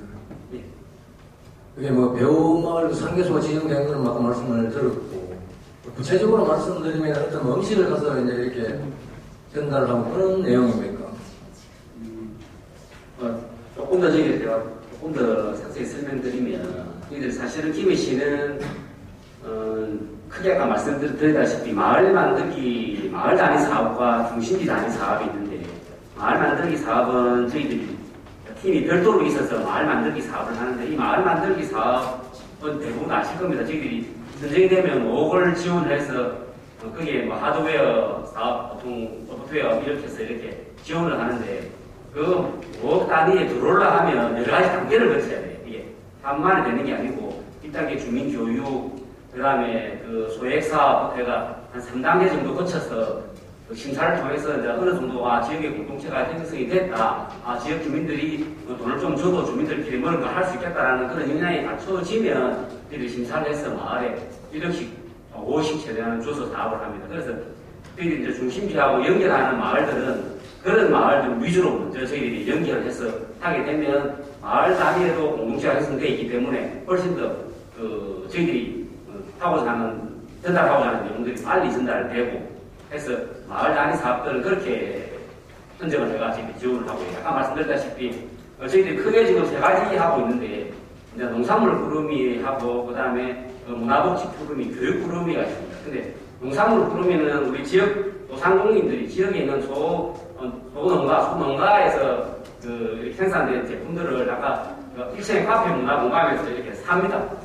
가서 그거를 이제 재료화 해가지고 재료로 바로 갖다 주는 경우도 있고, 그 다음에 반찬해서 배달해 주는 경우도 있고, 또 하나는 그 우리 지역의 문화발전소에 각종 그 국물 장비라든지 여러 가지 장비들이 있습니다. 그 장비들을 계열을 하고 그 사람한테 가서 교육해 주는 것도 있고요. 그리고 또 저희들이 문화발전소에서 각종 여러 가지 프로그램을 이렇게 많이 해가지고 그 프로그램을 진행하는 강사들도 저희들이 양성을 했습니다. 강사들이 이제 각 마을에 가서 이렇게 주민들 모아놓고 주는 그런 식으로 저희들이 하고 있습니다. 그런 내용은 알겠는데 여튼 막 그런 일을 전달하는 거는 결국 예산이 수반되잖아요. 그죠? 예.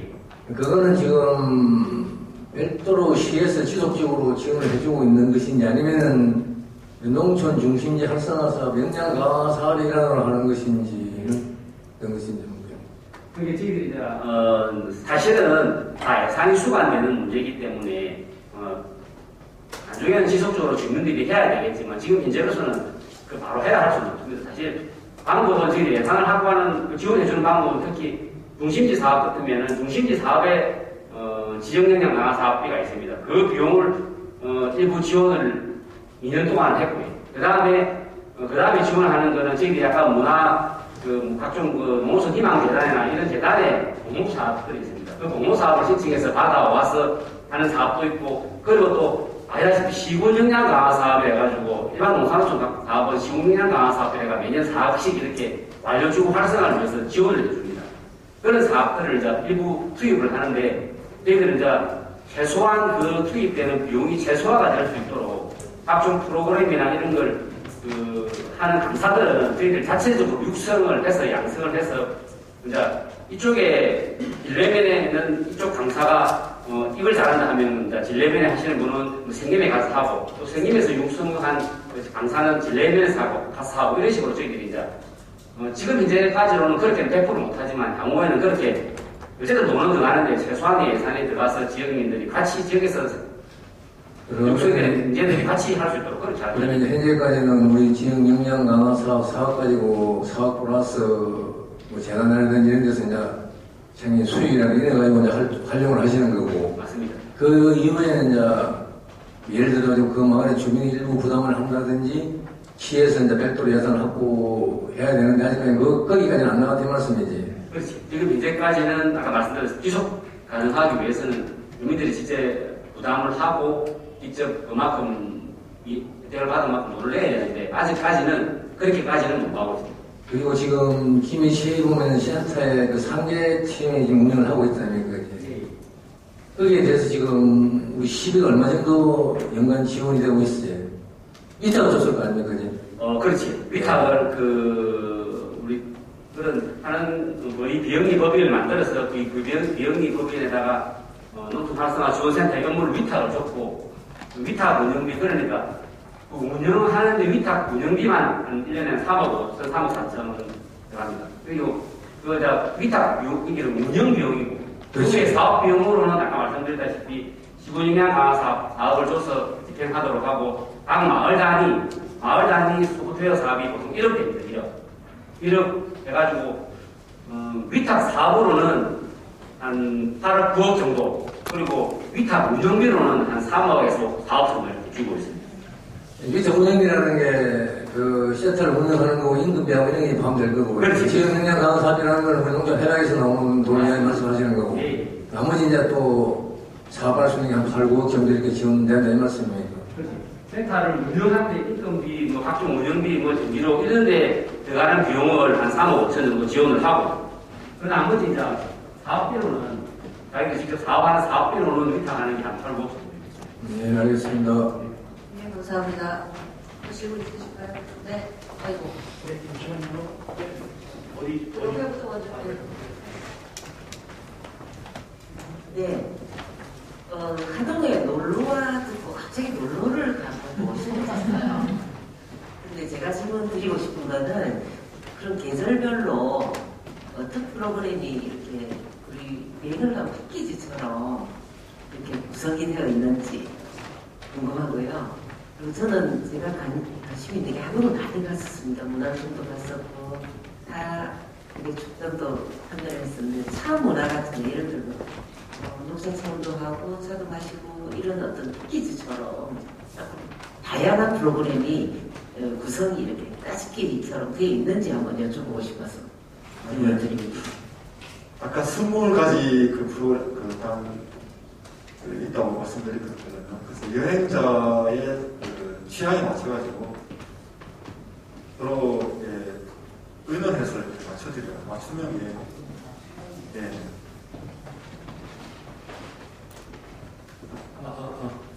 저기 남원에서 오신 한영민 대표님께 질문 드리겠는데요.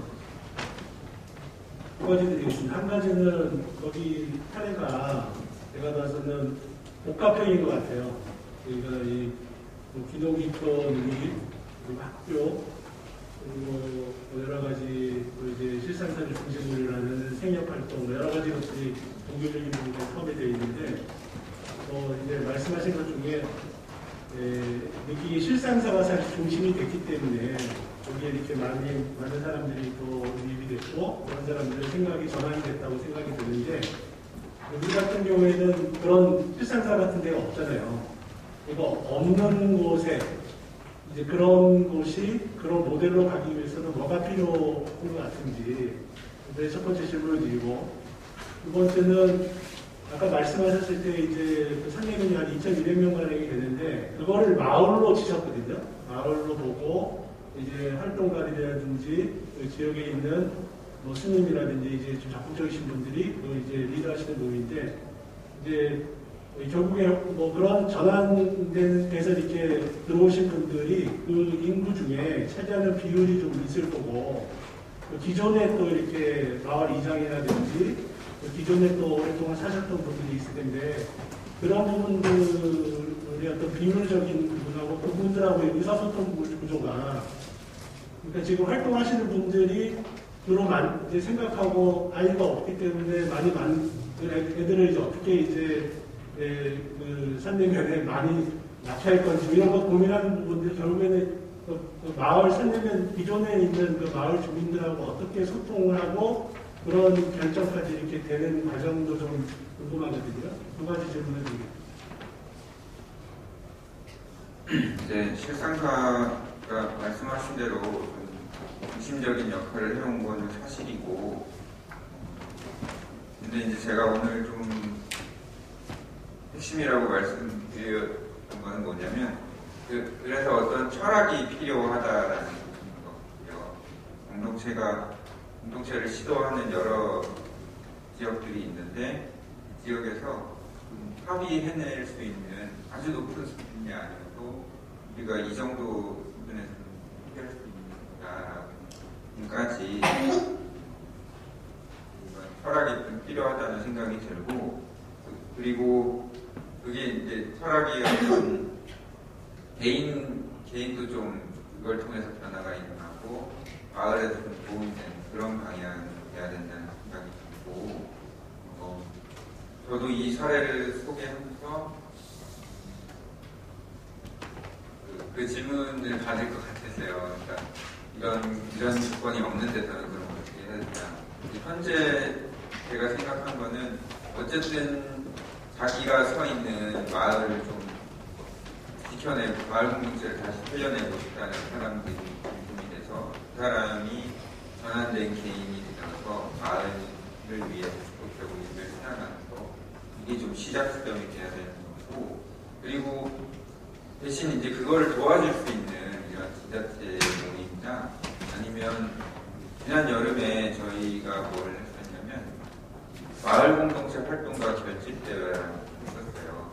그래서 한내면처럼 마을을 좀 공동체적으로 가꿔보자는 사람들 한 10개 마을을 전국적으로 섭외를 좀 했어요.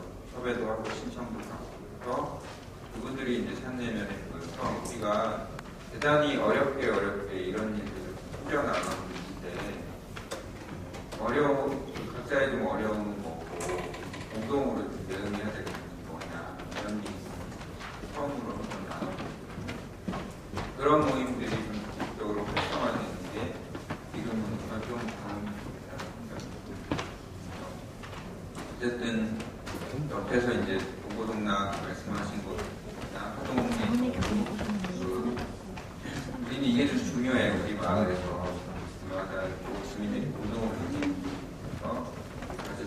되면 그거로부터 시작해서 이제 풀어갈 수 있을 것 같고 저는 사실 위기라는 부분이 그런 동기가 충분하다고 생각을 합니다. 우리한테 지금 좀 어려움이 있어 위기야. 근데 우리 스스로 다 할 수는 없지만 어쨌든 한번 시작해보자. 그리고 주변에 도움을 찾을 수 있는 그 행정기관이나 이웃동체나 이런 데 손을 벌리면 얼마든지 좀 풀어나갈 수 있다고 생각을 하고 있고 일상사는 그런 면에서 마음이 좀 열려있다고 생각을 해요. 그래서 우리도 어려움이 되게 많이 있고 하지만 마을 공동체를 한번 해보고 싶은데 좀 어때요? 이런 어려움이 있는데 좀 고민해 줄 수 있어요? 라고 하면 아마 전국의 마을 공동체들은 그런 마음들이 대단히 열려있다고 같이 해볼 수 있는 게 있다고 생각을 하고 그리고 네, 저는 이제 면 전체를 이제 마을로 보고 말씀을 드린 것 같고 이농기권님 비율은 정확하게는 잘 모르겠어요. 근데 우리 이제 마을 사람들이 흔히 이야기하는 거는 400명에서 500명 정도가 한 200명, 25%만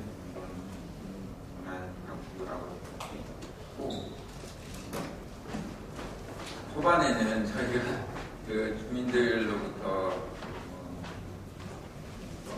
시골에 이제 막 와가지고 혈신 신고 다닌다고 혈신들이 주는 그런 그 약간 미안해거리는 이야기들을 듣기도 했었는데 어쨌든 이농기촌한 사람들이 아까 말씀하신 대로 자리를 잡는 거는 쉽지는 않은 것 같아요.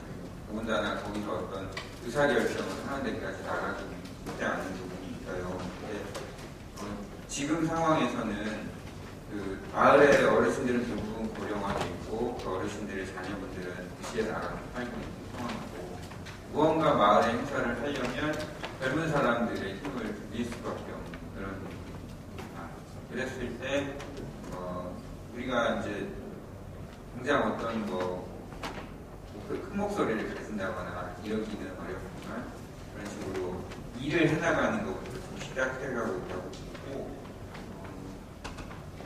이제 세월이 좀 지나고 나니까 어쨌든 우리 그 기농기촌하고 이런 사람들에 대한 현재 상황에서의 인정들은 굉장히 많이 늘어났고요.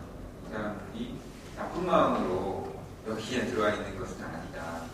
되게 좋은 뜻을 가지고 그 마을을 지키고 하려는 이런 사람들이라는 인정까지 와 있고 그 사람들에게 전적으로 내어주시는 함께 해가고 있는 그런 거고 저희가 좀 열심히 하고 있는 부분들은 그래서 복지 부분은 꼭 참여를 하려고 하고 있어요. 마을에 도움이 필요한 반드시 가서 또 그걸 성과로 주장하거나 해서 그냥 묵묵히 해나가려고 그런 겁니다. 그리고 의사소통도 사실 실상사는 오래된 절이고 하니까 거기에 이제 오는 분들을 통해서 많이 의사소통이 있는 것 같아요. 지자민들이나 이런 그런 부분에 또 좀 도움을 받고 그리고 기농촌한 사람들이 되게 다재다능한 사람들이 많아요.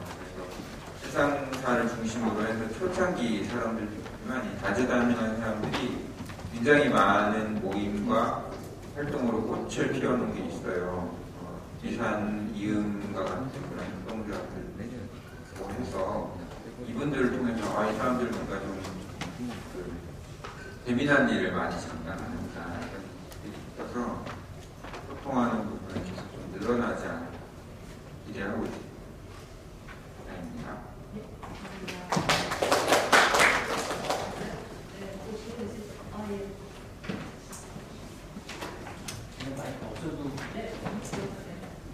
저는 남해 상주에 살고 있고요. 일하는 데는 남해군 마을 공채지역에서 하고 있는데 생각이 여쭤보고 싶은데 고민이 있으신 패널분 계시면 말씀을 좀 해주시다 해주시는 첫 번째는 지금 경상남도가 도지사 바뀌고 경남 마을센터도 없어지게 생겨 있는 상황이고 예산도 상감되고 있는 상황인데 이제는 현장에서 마을에서 이제 바락바락 일들을 활동을 하고 도모하고 수년 동안 이렇게 하고 있는데 그래서 행정에서는 도대체 뭘 하고 있는지 잘 모르겠어요. 그리고 이 행정이 도지사나 군수가 바뀌면 정부 자체가 이제 또 바뀌면서 지속적인 어떤 시스템이나 정책의 어떤 연장 이런 흐름들이 이어지지 못하고 계속 거기에 맞춰가지고 현장은 또 혼란에 빠지기도 하고 기존에 해왔던 협력관계도 부서가 바뀌거나 이렇게 하면 또 어려움에 부닥치기도 하는데 이런 문제를 지금 근본적으로 어떻게 해결을 할 수는 없더라도 당장에는 현장에서 일을 하시면서 행정하고의 어떤 협력관계나 네트워킹이 어느 정도 수준에서 좀 이루어지는 게 좋을지 그리고 혹은 강역이나 시군에서의 행정의 역할이 말구국체를 회복하고 만들어가는 데 있어서 어떤 역할을 좀 주로 해야 되는지에 대한 고민을 갖고 있습니다. 저희 남해군도 중간정들이지만 직역으로 운영이 되고 있는데 예산도 깎이고 지금 할 수 있는 게 행정에서 요구하는 거는 주민들 역량 강화 시켜라 하는데 제가 볼 때는 주민들 역량 강화가 중요한 게 아니라 행정의 역량이 좀 바뀌어야 될 것 같은데 자기들은 사실 바뀔 생각은 안 하고 주민들만 자꾸만 뭘 해라 교육받아라 이런 얘기만 계속 하고 있거든요. 그래서 그런 측면은 굉장히 답답한 측면이 있어서 일단은 말씀을 드려보고요. 두 번째는 굉장히 구체적인 건데요. 귀농귀촌이나 이런 지방 로컬에 살고 싶어 하시는 분들이 굉장히 수요는 있는데 집을 구하는 게 너무 힘들어요. 현 마을에서는. 그래서 혹시 저희 상주 같은 경우에는 인생학교라는 프로젝트를 통해서 조금 해소하려고 노력을 하고 있는데 다른 지역에서는 좀 그런 고민을 어떻게 실천적으로 좀 해보려고 고민하고 있는지 네. 종합적으로 두 가지 중요한 질문을 해주셨는데 시간 관계에서 그럼 돌아가면서 한 분씩 두 가지 질문에 대해서 답변해 주십시오. 네, 팀 먼저 하시죠.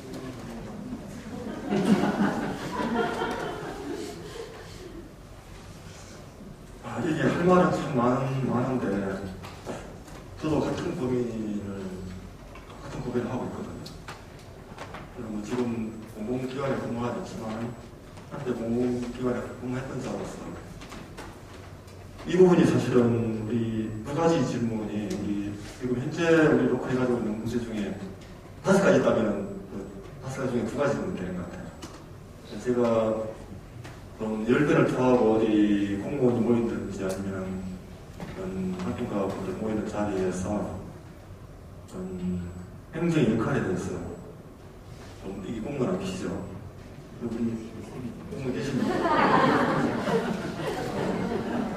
좀 아쉬운 부분이 뭐냐면 그 부스에 근무하시면 그 부스에 근무하고 돌아가면 그냥 다른 업무를 보게 되잖아요. 그건 이해는 충분히 되는 부분이죠. 그런데 이 지속 가능성, 그 로컬 지향사의 시대에 맞아서 여기 전문가가 아니었다는 거예요.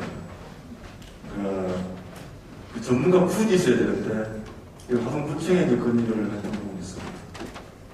지금 행정의 직렬이 있는데 시설 직렬, 행정 직렬, 재무 직렬, 보건 직렬 이렇게 있는데 이런 직렬분에서 법적으로 만든 직렬분 이외에 따로 한 개 만듭시다.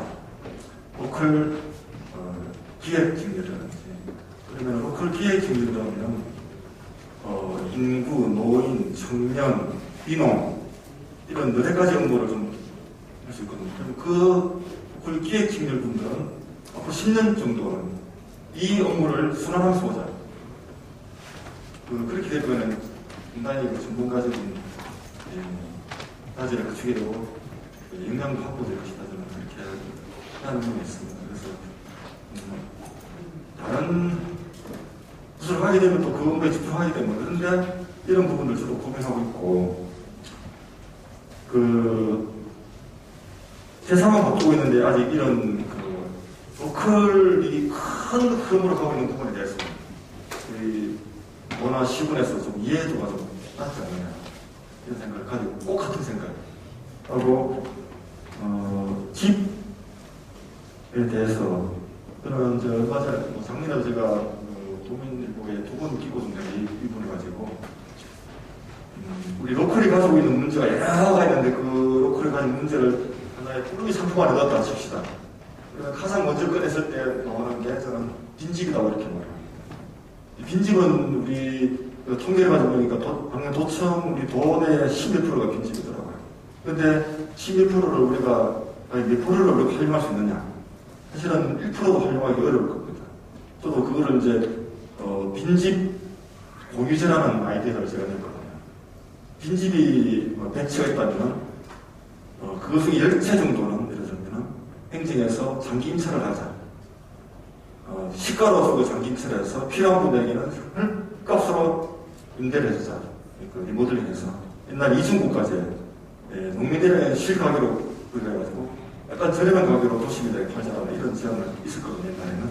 그러면 저는 주택도 그렇게 했을 경우에 빈집 공유제가 성사됐을 경우에 1년에 뭐 시군도를 5채만 한다 합시다.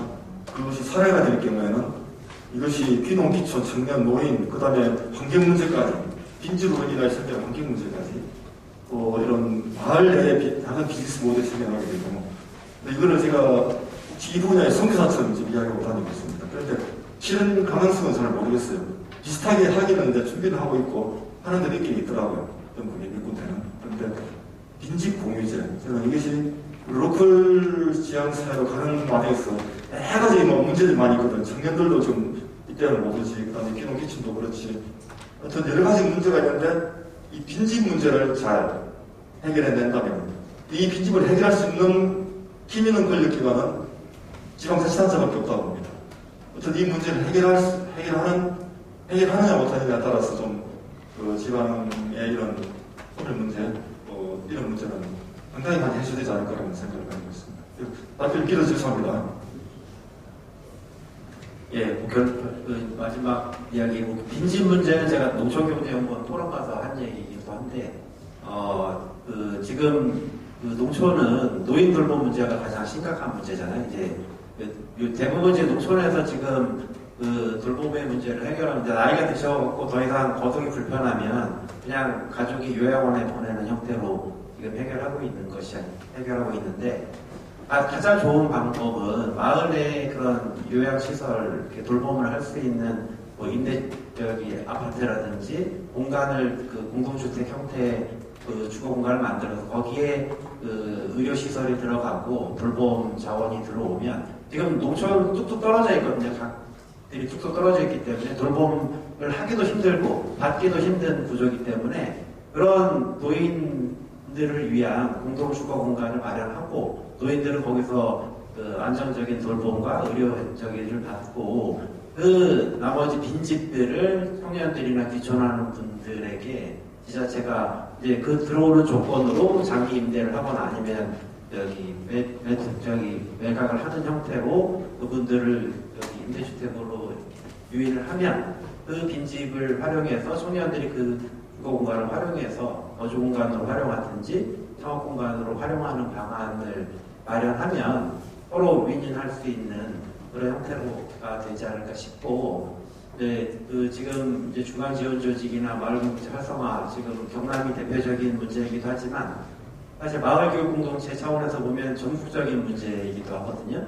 마을공동체 교육공동체 운동이 한참 활발하게 각 지역별로 하고 있는데, 지금 이제 또 교육감이 바뀌고, 지자체장이 바뀌면 이 저기 흐름들이 다 없어지고 예산 끊어지고 중간 지원 조직 없어지고 이런 것들이 이제 계속 반복적으로 나오고 있는데 이걸 근본적으로 해결할 수 있는 방법은 저는 한 가지는 여기 주민자치 몇 단위의 주민자치 실질적인 주민자치로 나아가서 그것들이 외부의 환경에 영향받지 않고 주민자치의 지역 자산을 확보해서 뭐 커먼즈라고 얘기하는데 그런 공유 자산을 확보해서 그런 외부의 뭐 예산이 끊기더라도 그 주민 지역에서 마을 단위에서 그런 부분들을 다 해결할 수 있는 것으로 좀 장기적으로 나아가야 될 것 같고 또 한 가지는 저는 그 마을교육공동체 운동이나 마을공동체 활성화 사업이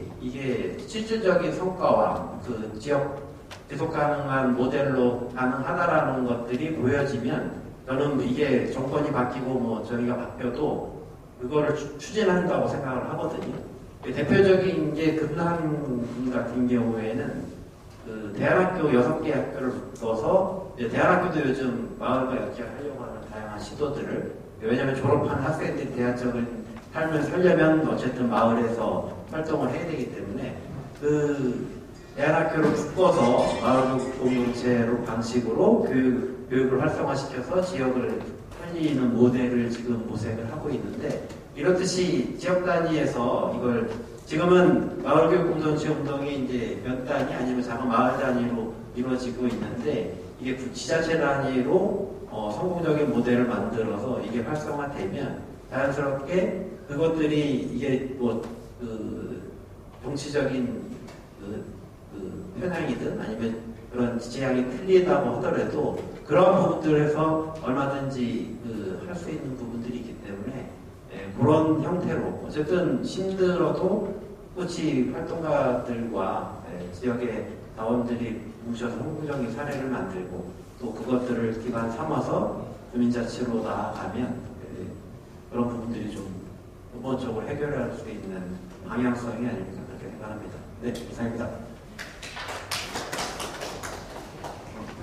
네, 먼저 현장에서 행정하고 협력 관계는 사실 좀 어려운데 다른 게 어려운 게 아니고 이분들이 계속 바뀌어요. 사람이 바뀌는 게 제일 좀 어려운 거고 교육 문제를 이야기할 때 선생님들도 바뀌거든요. 그래서 초등학교하고도 뭔가 같이 일을 한다는 게 쉽지가 않은 그런 현실입니다. 그래서 저는 이제 국가에서 운영하는 조직의 그런 어떤 견고함도 있겠지만 어쨌든 사람이 바뀌는 게 좀 어려움이어서 결국 이 문제를 해결해 갈 사는 사람들이라고 생각을 하고 그래서 이제 기존의 조직들 노인회나 청년회, 이장단협의회, 연협회 이런 데 하고 같이 갈 수밖에 없는다고 생각을 합니다. 근데 많이 어려운 사정이에요. 되게 이게 어렵고 그래서 저도 우선은 내가 살고 있는 마을부터 시작한다 이런 마음 하고 있고 제가 살고 있는 어떤 그 리가 있잖아요. 그 리에서부터 부장님을 만나고 마을 주민들을 만나는 과정부터 시작해서 그게 좀 더 한 발 나가는 그런 기대를 단기로 바라보고 좀 하려고 하고 이런 게 좀 되려면 어쨌든 한 사람이라도 더 늘어나는 게 필요한 것 같아요. 나와 뜻을 같이 할 수 있는 한 사람 늘어나는 쉽지 않지만 어쨌든 우리가 사는 모습을 보고 사람들이 저렇게 사는 게 괜찮구나. 되게 서울을 떠나면 어려울 줄만 알았는데 생각보다 괜찮은 삶인데 이렇게 느낄 수 있는 사람이 좀 늘어나야 돼요. 여담이지만 저는 그래서 서울 살다가 부모님을 5년 전에 다 모시고 내려왔어요. 부모님도 계속 서울 사셨는데 내려오셔가지고 5년 만에 다시 올라가셨어요. 올라가셨는데 6개월 만에 다시 내려오고 싶다고 말씀을 하셔요. 그래서 이렇게 좀 이번 느끼고 체험을 한 분들은 다시 오실 수 있는 그런 계기가 된다. 이런 것들을 우리가 어떻게 좀 잘 캐치하냐가 좀 중요한 것 같고 이렇게 해서 한 사람 좀 늘어난다고 하면 결국에는 활동가가 필요할 것 같거든요. 활동가 양성을 어떻게 할 건가 이 이 부분은 이런 활동을 하는 우리 모두가 다 같이 좀 고민해야 되는 부분이고, 이런 부분에 있어서 지자체나 정부에 좀 요구해야 되는 거라고 저는 생각이 들고요. 두 번째, 빈집 문제는 아직 대안은 없습니다. 워낙 땅값이 기농기촌이 많이 들어오고 올라가서 돈이 없는 사람들은 집을 짓거나 땅을 구매하는 게 되게 어려워졌는데, 현재로서는 이거를 제도로 할 것이냐 아니면 마을의 어떤 문화로 잡아갈 것이냐, 이것도 한번 고민이 필요한 부분인데, 제도대로 가야 되는데, 마을에서 운영하고 있는 그 밴드 같은 데 보면은 그렇게 파트너를 구하는 할머니들이 있어요. 여성 젊은이가 있다면, 젊은 사람이 있다면, 나 좀 같이 살아보고 싶다. 우리 아레트가 하지만 연료비 정도는 돈 부담하고 임대료 안 받고 살아보고 싶다. 이런 집들이 간간히 나오거든요. 물론 그것도 좀 잘 연결되는 누군가의 역할이 필요하긴 한데, 이런 것도 문화로 만들어가는 한 사례가 됩니다.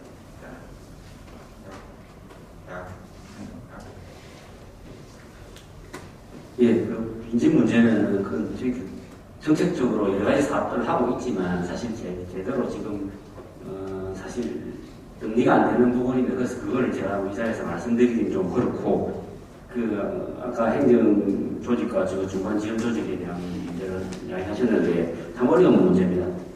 사실 기회시만 하더라도 중간 지원 조직이 여기 기회시는 농촌 활성화 지원센터, 도시재생지원센터, 사회적 공동체 지원센터, 도시문화지원센터, 이 4개의 중간 지원 조직이 있습니다.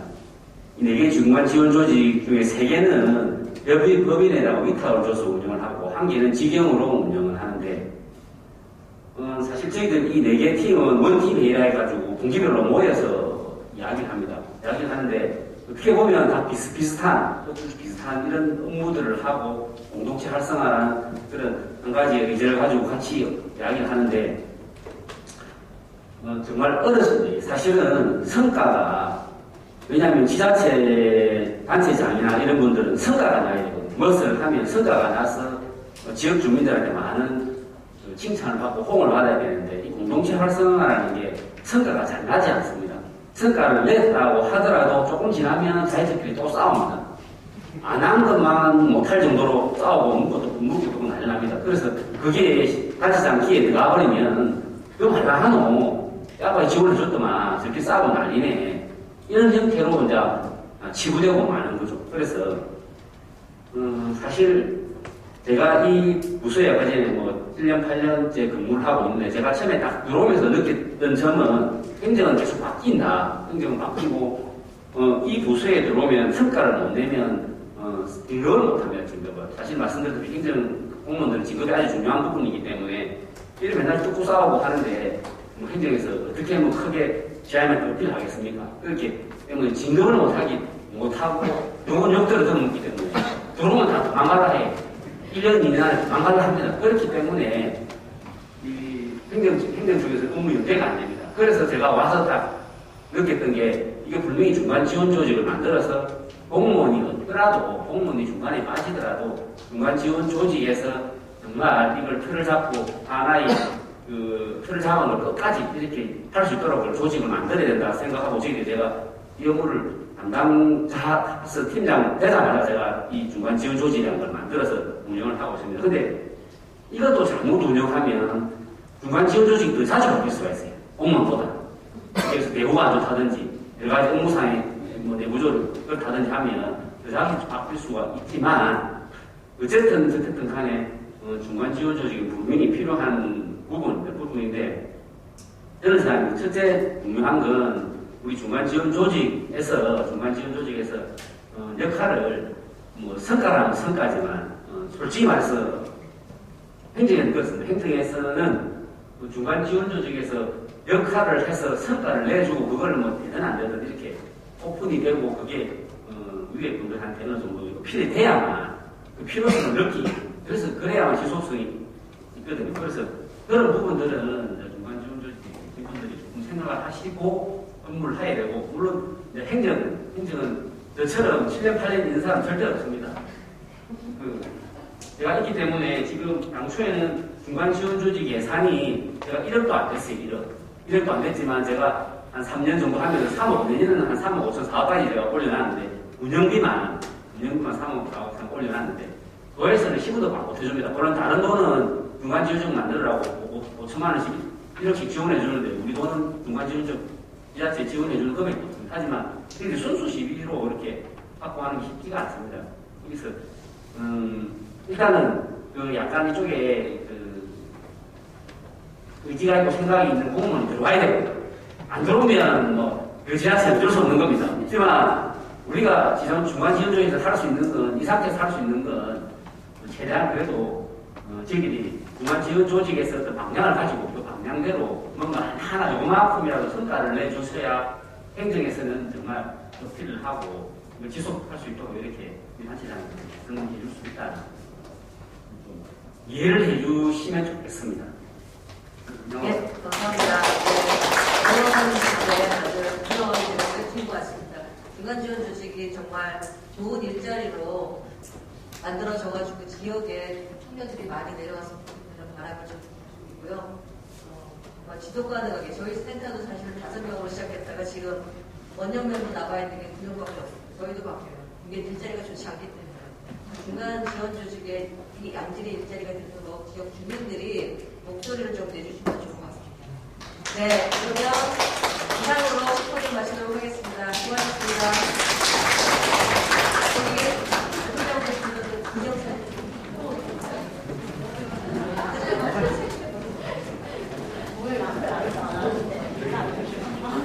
네. 쉬는 시간이 좀 줄었는데요. 3시 30분부터 발표대회 시작하도록 하겠습니다. 잠시 쉬도록 하십시오.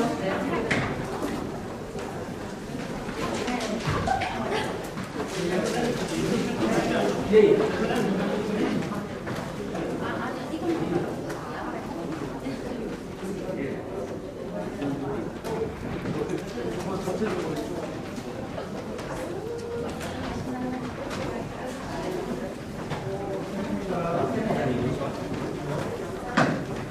여기 와주세요.